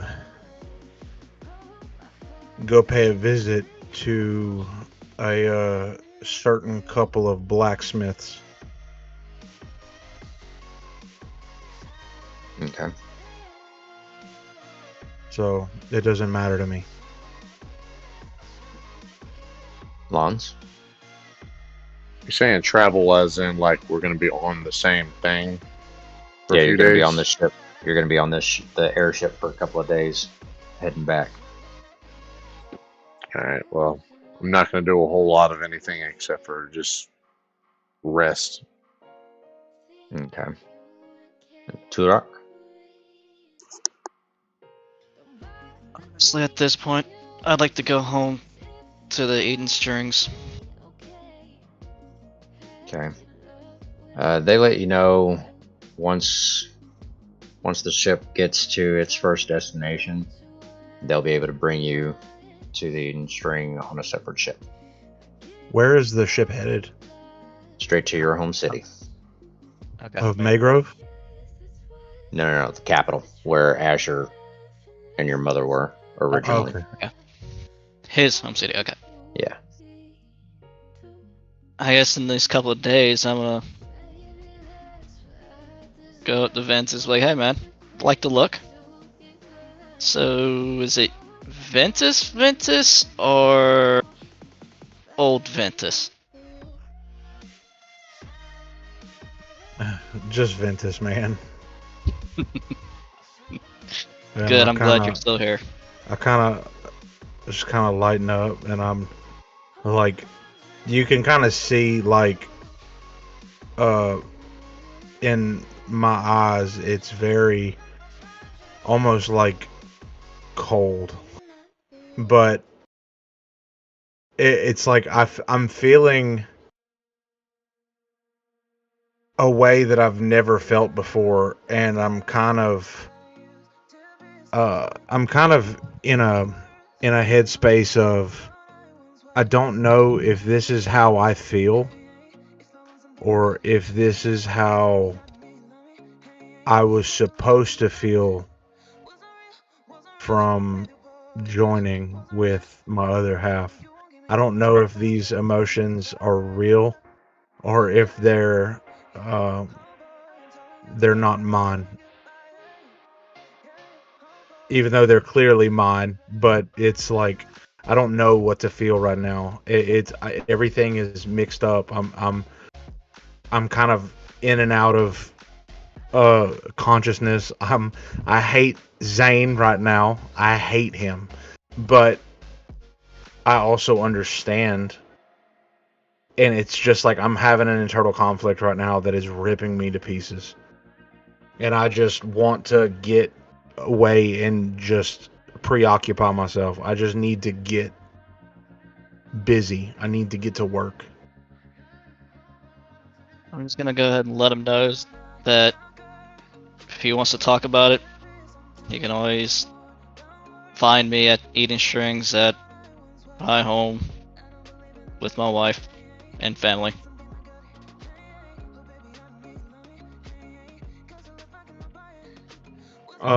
So we're on the ship right now, right? Yeah. Yeah. For 2 I'm days. letting you know where I'm gonna be at, basically. Okay. Yeah, So after you guys stop. Yeah. So while we're on the ship, I want to go find Lons. Okay. Lons, I bring some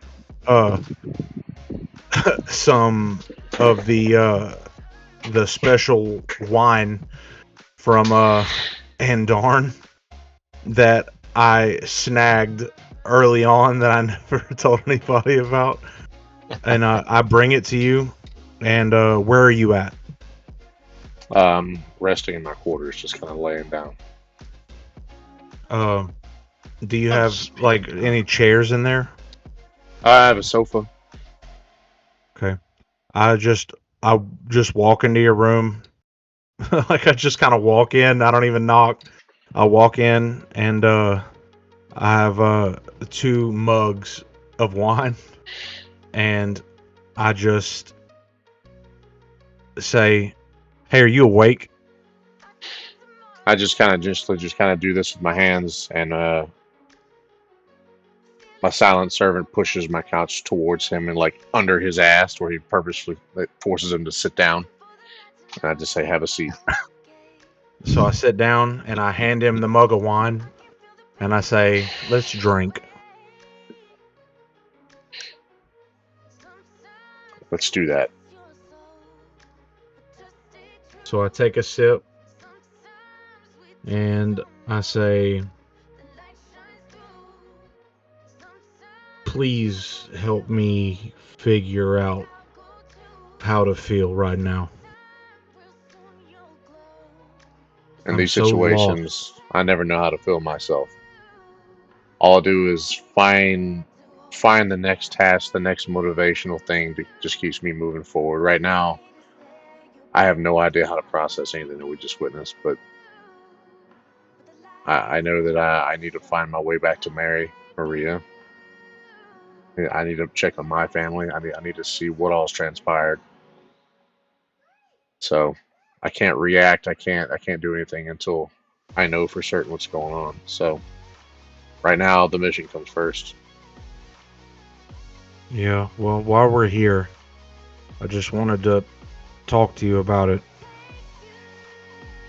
My father was killed right in front of me by one of my best friends and mentor.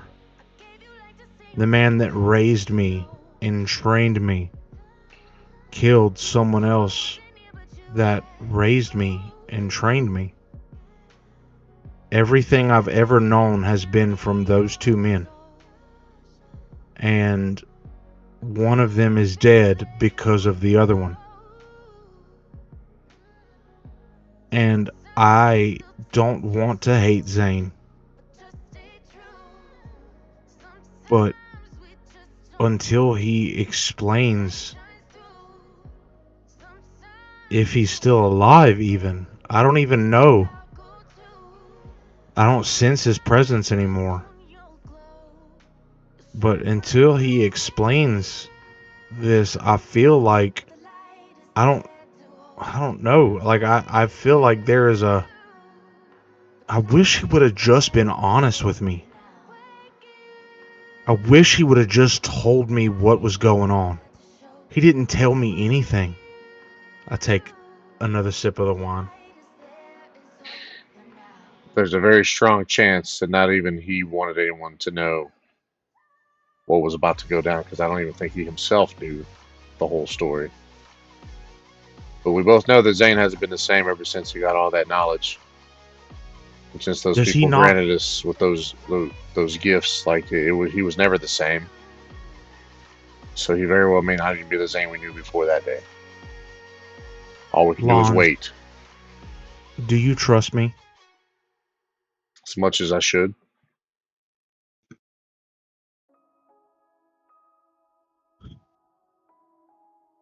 Zane should have trusted me.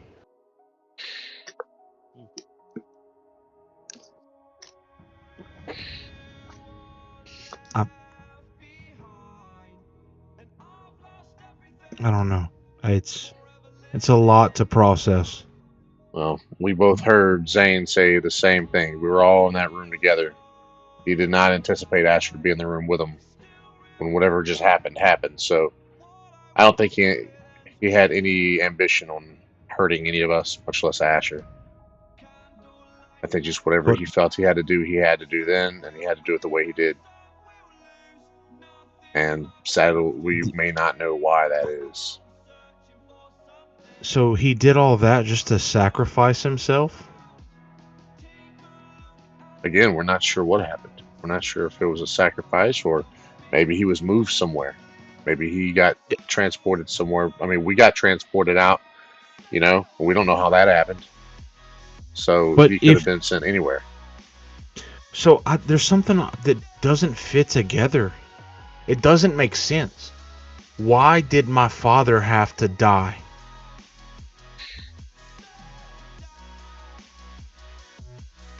Again, I don't have all the answers.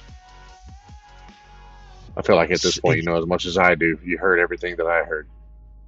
I know, and I just can't stop thinking about it. I'd take another sip of the wine.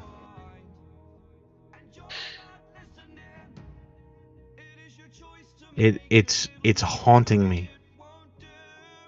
Since we left the tower, I cannot stop thinking about it. Something doesn't fit. Something doesn't make sense. Why would he kill my father if he himself didn't intend to die? Asher said something along the lines of, "You were planning to die," referring to Zane. So why did they have to fight? I don't understand. It doesn't make sense to me. And I feel like the only way that I'm going to get any answers is by getting my ass back up there and finding them myself. Something tells me it's not going to be that easy to find him. I don't think he's where we left him at all. I will tear that whole city down again if it means finding answers for what the fuck just happened. Until then, we drink. We drink. Take another shot. Didn't know him that well. I know I joined this group a little late, but here's to Asher. And I just hold out my wine. To Asher. I put my hand on Lonz's back and say, "I'm going to go find Turok." And I say, "Okay, don't touch me." And I just look at him and say, "You liked it," and then I just walk out. I just grin in acceptance.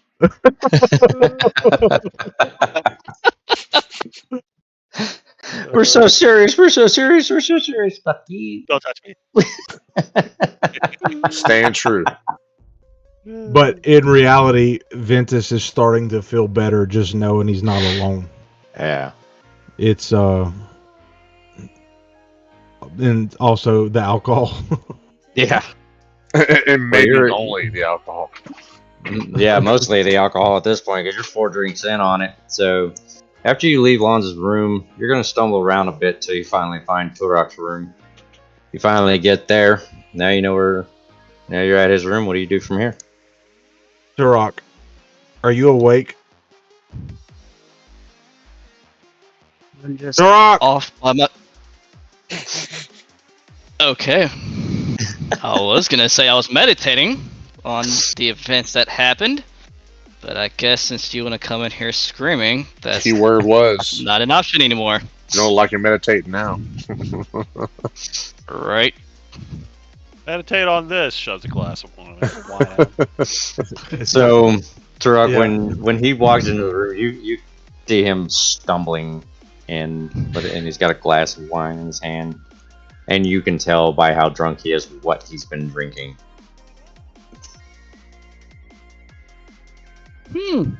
Seems like you've been drinking the stuff that I need to drink right now.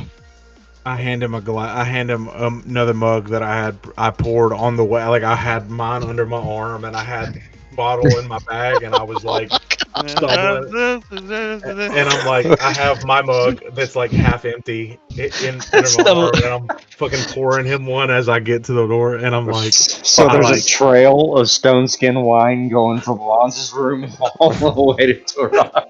Fucking Yeah, and one man I'm, circus in this bitch. Yeah. I could just imagine him, Jack Sparrow, walking, trying to pour that. yeah, and I pull the cork out with my teeth. I'm like, and just like I don't even put it back. I just pour it and then just kind of just, it's almost empty at this point because it's all I had left. And I just throw the fucking bottle. And He's I'm so walking wasted. He's not even pulling the cork out. He's just like shattering the top of the glass with his teeth. He's like, Yeah, His wine and, tastes so I like get in there. blood. So I kind of just nudge the door open, got 2 mugs, and I just sit down in front of Turok cross-legged, and I set a mug down right in front of him and say, drink. Didn't have to ask. I smelt it when you walked in. And then I hold it out to get a cheers. I pick mine up. Cheers. Probably confused, like why the fuck are we cheering? A cheers, and then we take a sip, and I set it down and say, "Do you trust me?" 100%. Without a doubt. Why didn't Zane trust me?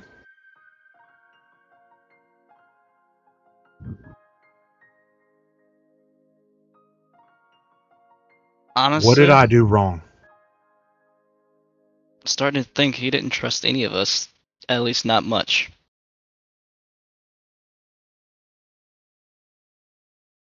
Seems he had his own agenda, and nothing was going to stop him from it, even if it meant throwing us to the side. I don't care what his agenda was. He needed to tell us. He needed to Agreed. just talk. I'm sure we would have understood whatever it was, but the fact that we know nothing of why he did what he did and killed my father in cold blood.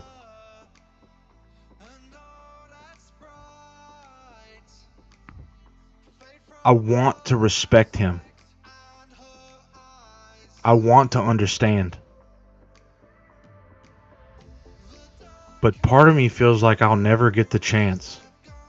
And I take a sip of wine. I take a Turok, really Something kind of tumbles through your head, and you kind of remember something that you heard Asher say when they were in there arguing with each other. You remember Asher saying, wait, it wasn't we were gonna die, it was you that was supposed to die. And then you remember Zane saying, I didn't know you were gonna be here. You were never supposed to be here. this was not, basically told him this isn't something that I calculated as even a possibility. And it kind of registers in your head that Zane, in all his knowledge, never could have foreseen being put in a position where what he knew he had to do was going to cost more than just him.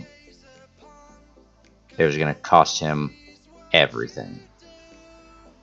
So it kind of dawns on you that he didn't do it because he wanted to. You realize he did it because he had no choice. Right. So, Torok is going to take a really deep breath, down the rest of the wine, Ooh. and yeah. Well, it was just a mug. Just one. That's all it takes. It's been a long couple of days. Yeah. Looking, But, he's looking gonna be down like- like alcoholic, and I'm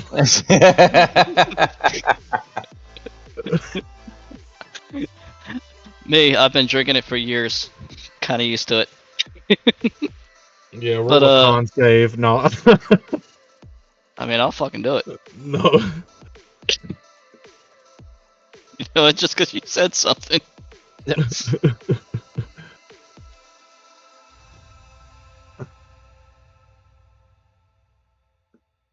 Why do you want to be this good at the end of the season? 26. I rolled what were you another rolling 19. for? Con save. Oh my god. Yeah, Not yeah, getting drunk tonight, bruh. not getting drunk tonight, buddy. One time when I want to get drunk. Here I am. Right. You're raw dogging your emotions right now.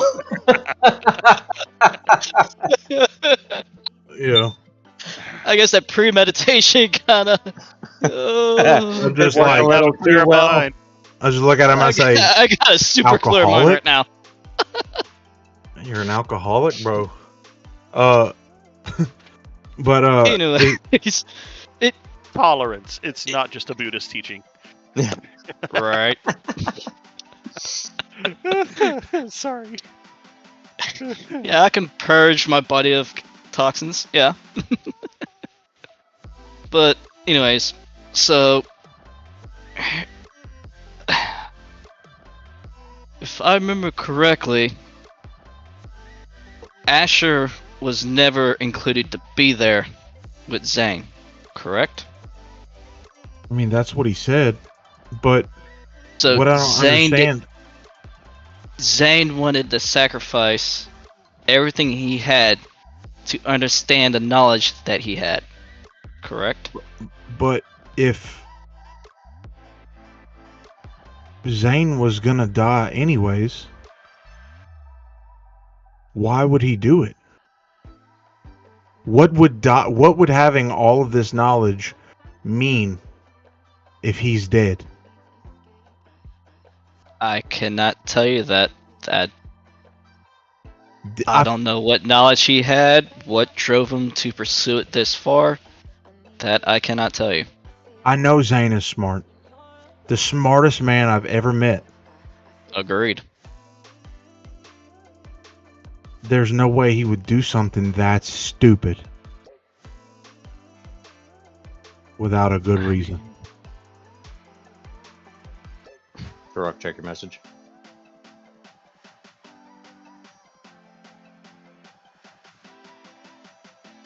I just want to understand.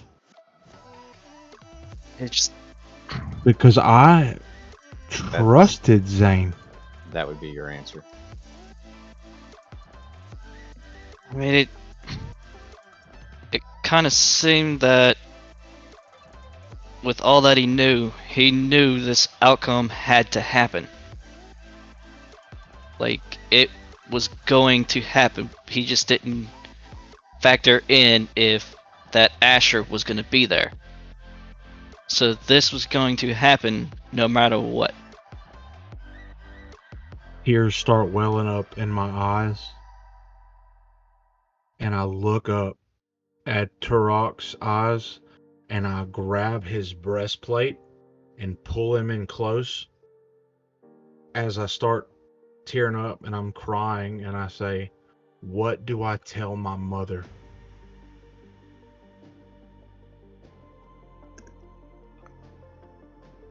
And then I let him go.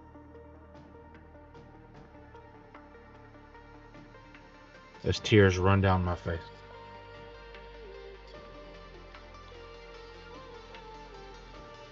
The first tears I've had in a long time. And I'm just sitting there contemplating what to say. And the only thing I could think of is that tell her that Zane had to prevent an evil that was coming.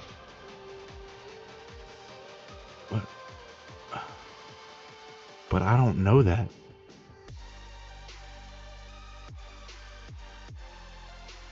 And I don't want to lie to her. But it's Nobody. This is very difficult for me. I feel like there's not enough, and you see my tears kind of dry up, and I start to feel a little bit better. I'll just have to avoid her, I guess, until I go back up there and find out what happened. I guess I'm just gonna dodge that bullet. I'll just have to avoid my mother because I don't know what to tell her. I don't want to tell her. I don't want to lie to her, but I really don't know. I don't understand. How's she gonna take it? Is she gonna offer me? We both know that you can't avoid her. I know. Thanks for talking. If you want, I can go with you. Please. Alright. I just rolled a Constitution save. Okay. Let's see. What is my modifier? +2, 21 to sober up. That's what I was trying to do. All right. Damn. So it doesn't sober you up completely, but enough to where you're able to actually hold yourself upright. You can walk fairly normal. You're not going to be tongue-tied over anything. I hold my fist out to Turok. Okay. And I fist bump. Yeah, no. I'm going to slap his fist away and just go for a big bear hug. Big bull hug. Give me a strength check. Ooh, big bull dragon hug. Yeah. Oh shit.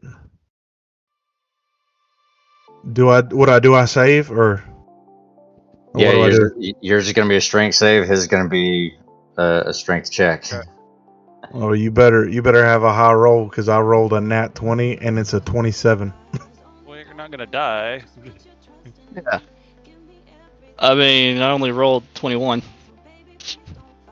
You get him in a airtight hug. Ventus, you tighten your muscles up just enough to be able to keep air in your lungs. Why are you killing me right now?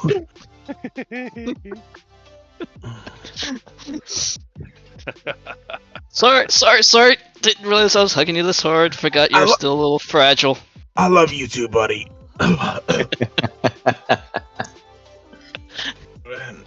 I feel like I feel kind of like this after talking to Lons and talking to Turok. I feel kind of this unseen resolve start building back up. Like I don't feel as defeated. I don't feel alone. I feel like I don't have to understand right now, but I do have to find answers. And it's kind of like kind of like one of those things. I look at Turok and I say, "I'm sorry. I just needed to talk, and you helped a lot. You and Lons. And I am glad that y'all are here. I mean, there's no other place I would rather be right now. And then I leave. Mm-hmm. And as I get to the door, I say, I hope you continue to stick with me until the end. I mean, is that even a question? I mean, that's a no-brainer. I will. You know this. Even if hell itself unleashes on me for being whatever it is I am. Bring it on. Okay. Oh, I'm gonna go get some rest, and then I head back to my room. Throw Alright. all of my shit on I the floor. am gonna go try to find more alcohol since you decided to bring that to me and not only tease me. I left my cup in there, by the way. I had a little bit left. But I head Alright. back to my That's room not and gonna be drop my enough. shit on the floor and go to bed. All right. So Ventus is now in bed. Lons is in bed. Turok, you found a little bit of extra alcohol to sip on as you settle Not down gonna for be the night. enough. So the first day goes by. Second day, you guys kind of go about your own business, kind of just recovering essentially from everything that you've been through over the last couple of days. On the following day, you guys are informed that you're landing, and after you land, uh, the dropway's lowered so that you guys can exit the ship, and you walk out. And when you walk out, you can see the entire military might of your country standing out there waiting for you guys to exit the ship. And you normally, when people come home, it's celebratory, but you guys are a little bit thrown off because what you see is the entire military might standing there, including the mercenaries that you allowed to go off and help. They've got their entire group off to one end, and everybody's standing in orderly fashion, at attention, in a salute, in absolute dead silence.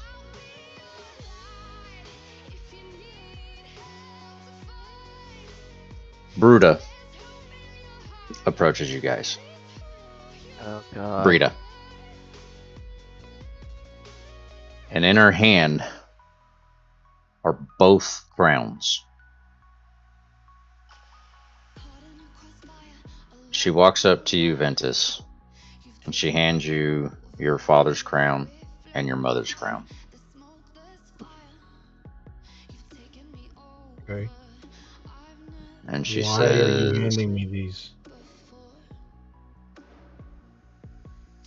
because as of this moment, you're now the king. Huh? When you look beyond them, you see that the entire main city has been crushed from the mountain. She reaches up and touches your wrist and says, I'm sorry, but she didn't make it.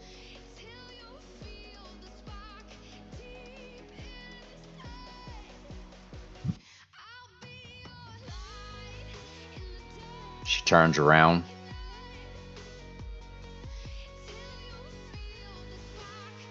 looks from one end to the other of the army, says, all those who swear their fealty to their king, Ventus Woolrose, kneel.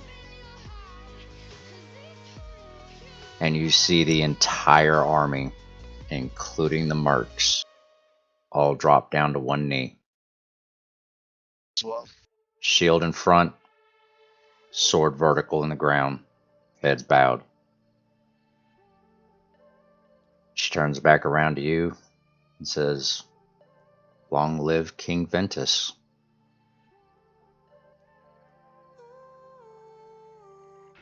Take a deep breath. And I look at the crowns. And I look back and I make sure to speak loudly enough to where everyone can hear me.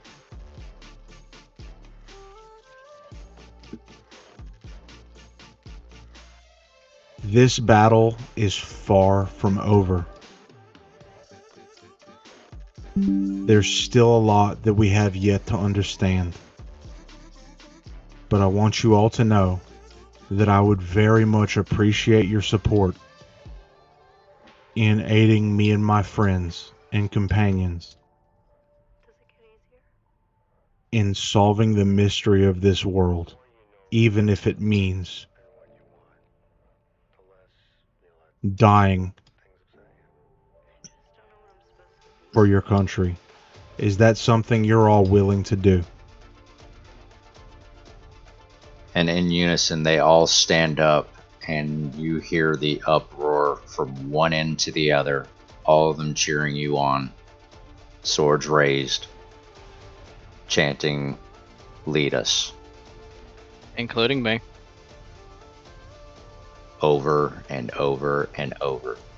And then that chant goes from "Lead us" to "Full rows, full rows, full rows," just repeated.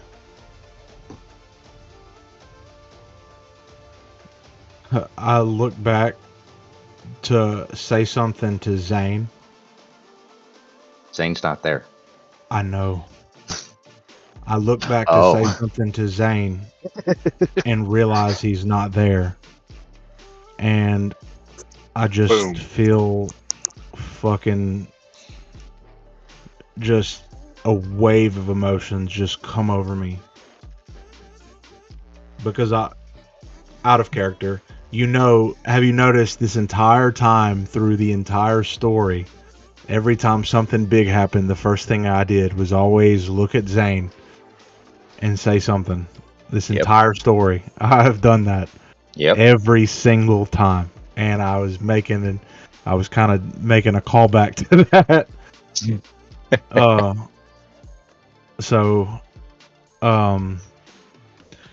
I look back and then I grip the crown of my father and I put it to my chest.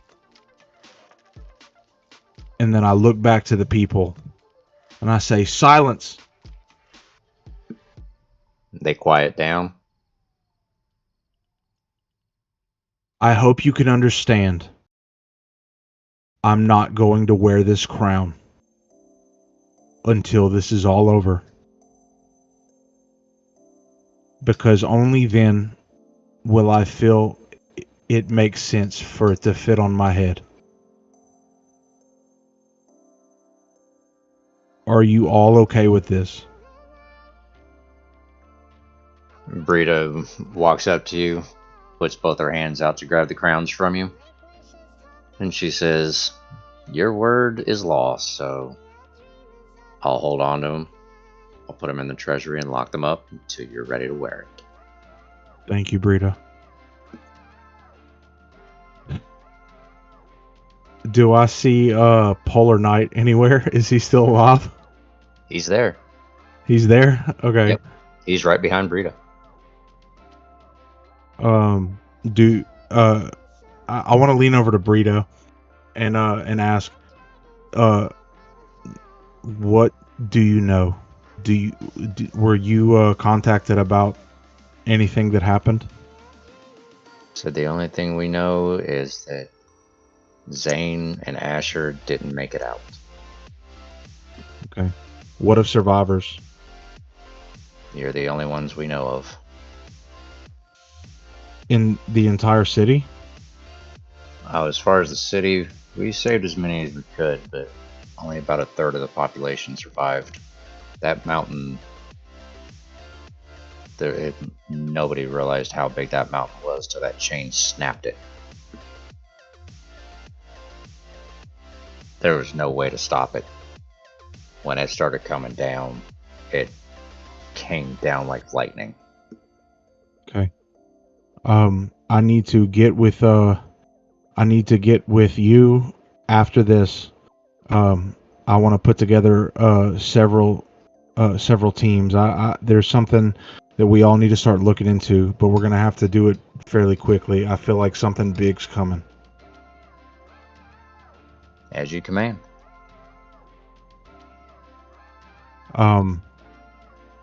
What about other nations or any factions? Is anybody trying to start any kind of uprising? Is anybody taking advantage of this chaos? Have you heard anything?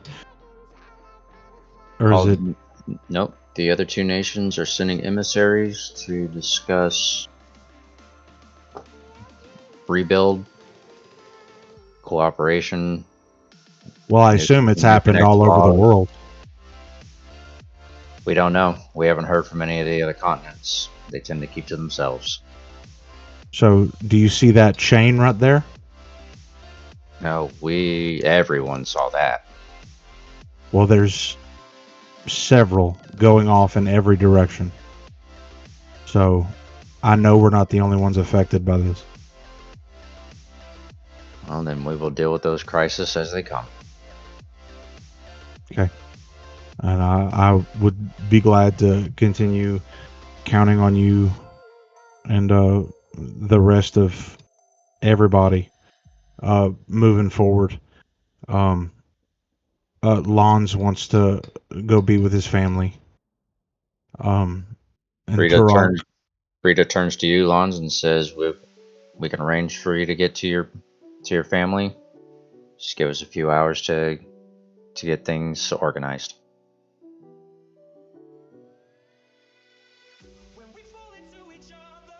And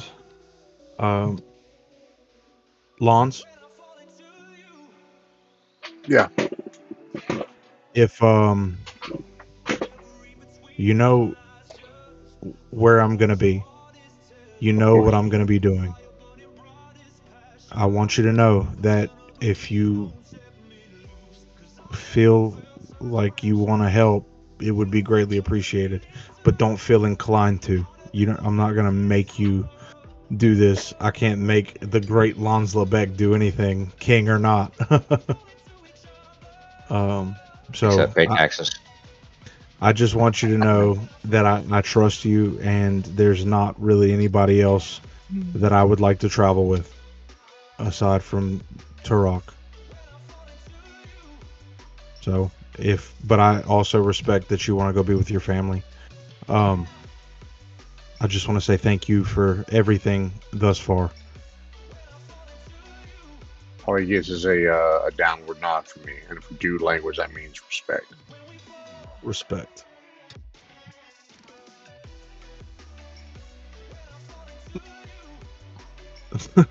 And I give you one of these. No. I'm already turning and walking away by the time he starts doing that. I'm just like. I tried. Yeah, whatever. I turn to Turok and say, "Are you going to the Eden String to be with your family?" Yes, for a short time unless you need me for something. I will need your shield and your lance. In the near future, I'm gonna figure out exactly what it is that needs to be done in the meantime. What of your queen? She can come with me, or she can choose to stay with her family. Right now is crazy, and I don't expect her to. I don't expect her to stick with me right now. There's a lot going on, and there's a lot that I have to do.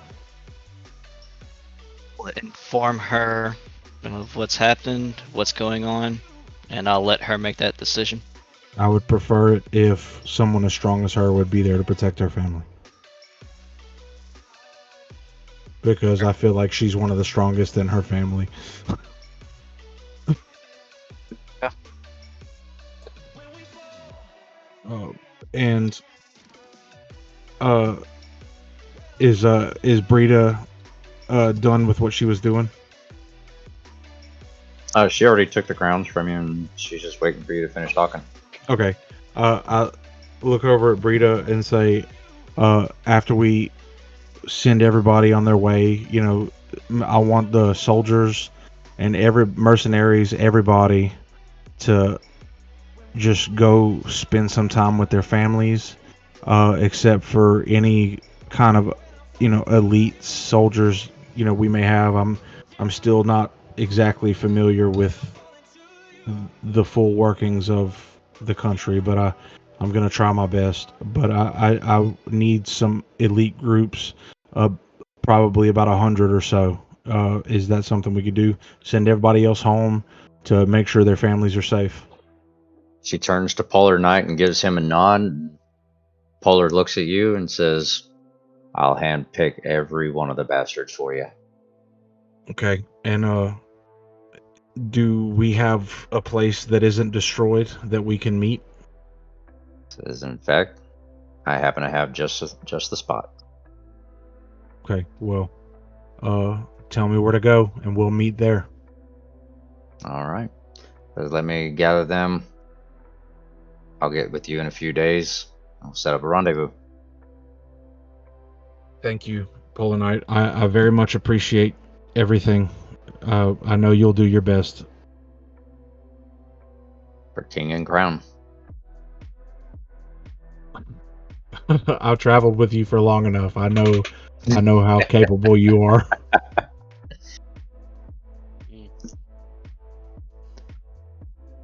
All right. So now that all of this has happened, Brita sends the army off to be able to be with their families and spend time with them. It's going to be a period of several months. Polar Knight will have gotten his group together for you, and you'll have met with them. And this is where season 2 comes to an end.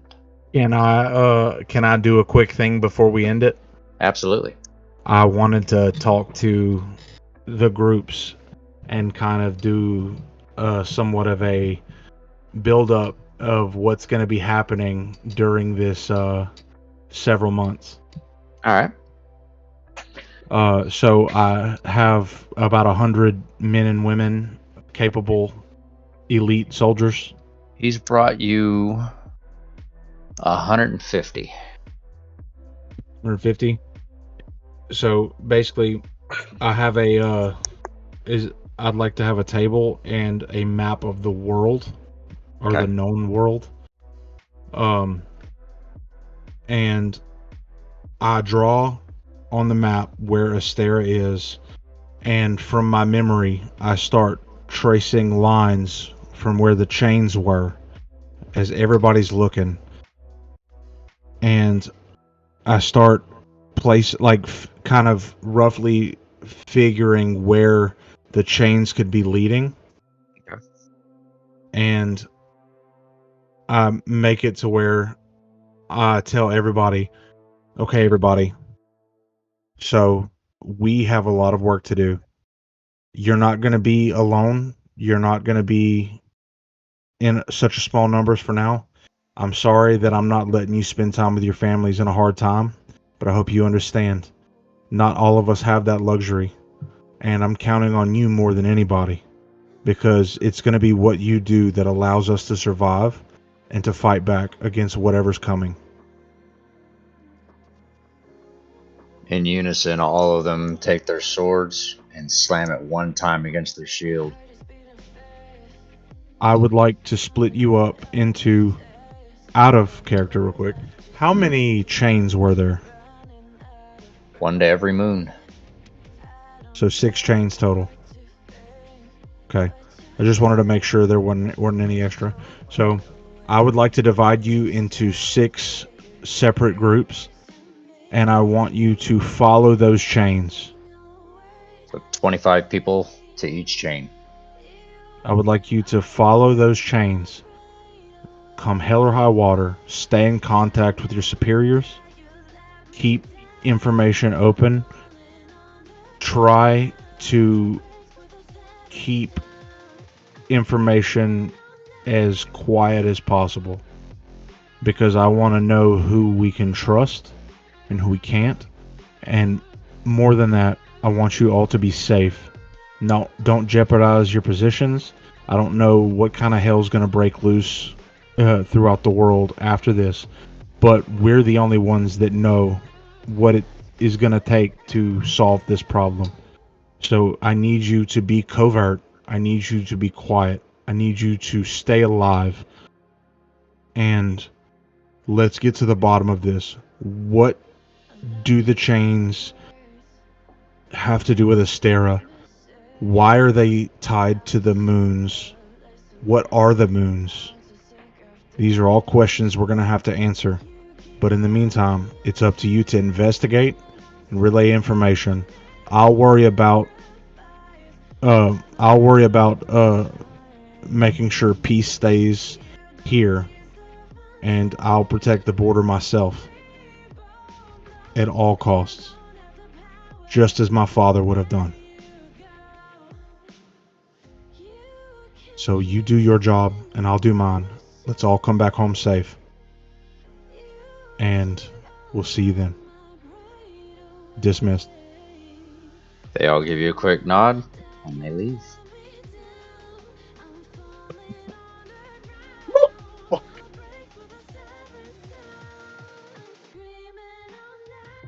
Man, that was intense. All right. And that will wrap up our finale, season 2. Told you guys it was going to be an intense one. Yeah, dude, that was wild as hell. For everybody that joined us tonight, thank you so much for coming in and watching the finale, riding this out with us. Guys, thank you for doing such great jobs with your characters throughout this season. This season was a big step up from the last one. Everybody's characters have been coming out hard. We're gonna be taking a break from Journey for a while. Here in about 2 weeks, the wonderful Aaron Stanley right here is going to be introducing you guys to a brand new campaign. Have you titled it yet? No. No. So keep an eye on our Facebook page, Necroton Knights on Facebook. Once he has an official title for it, we'll put the announcement on there.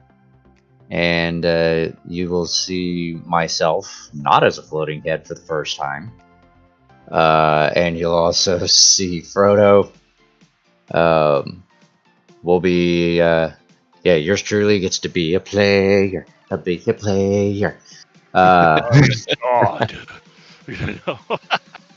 But we'll be bringing you a brand new story with an interesting little switch, we'll call it. Oh, little bit of a switch. Yeah. Definitely. Right on. Other than that, Hololock, you got anything you want to say before we close out? I just wanted to say thank you to all of you. It's been amazing. I can't wait for the next season, whenever that will be. And hopefully you guys stay tuned in. I will continue to stream at least once a week. I'm going to try to move it more. My work schedule's getting wacky, so I might have to just kind of stick to what I got for now. But once I get all this figured out, then I'll try to do it a little bit more often. But yeah, I just want to say thank y'all so much. I'm really glad that y'all been following along. For those of you who are new or anything, you can find all of the episodes from season 1 and season 2 on the Hololock YouTube channel. Every episode is available there, for better or for worse. They're all there. So if you got a shitload of time to kill, make sure you get caught up and get ready for season 3, whenever that will be.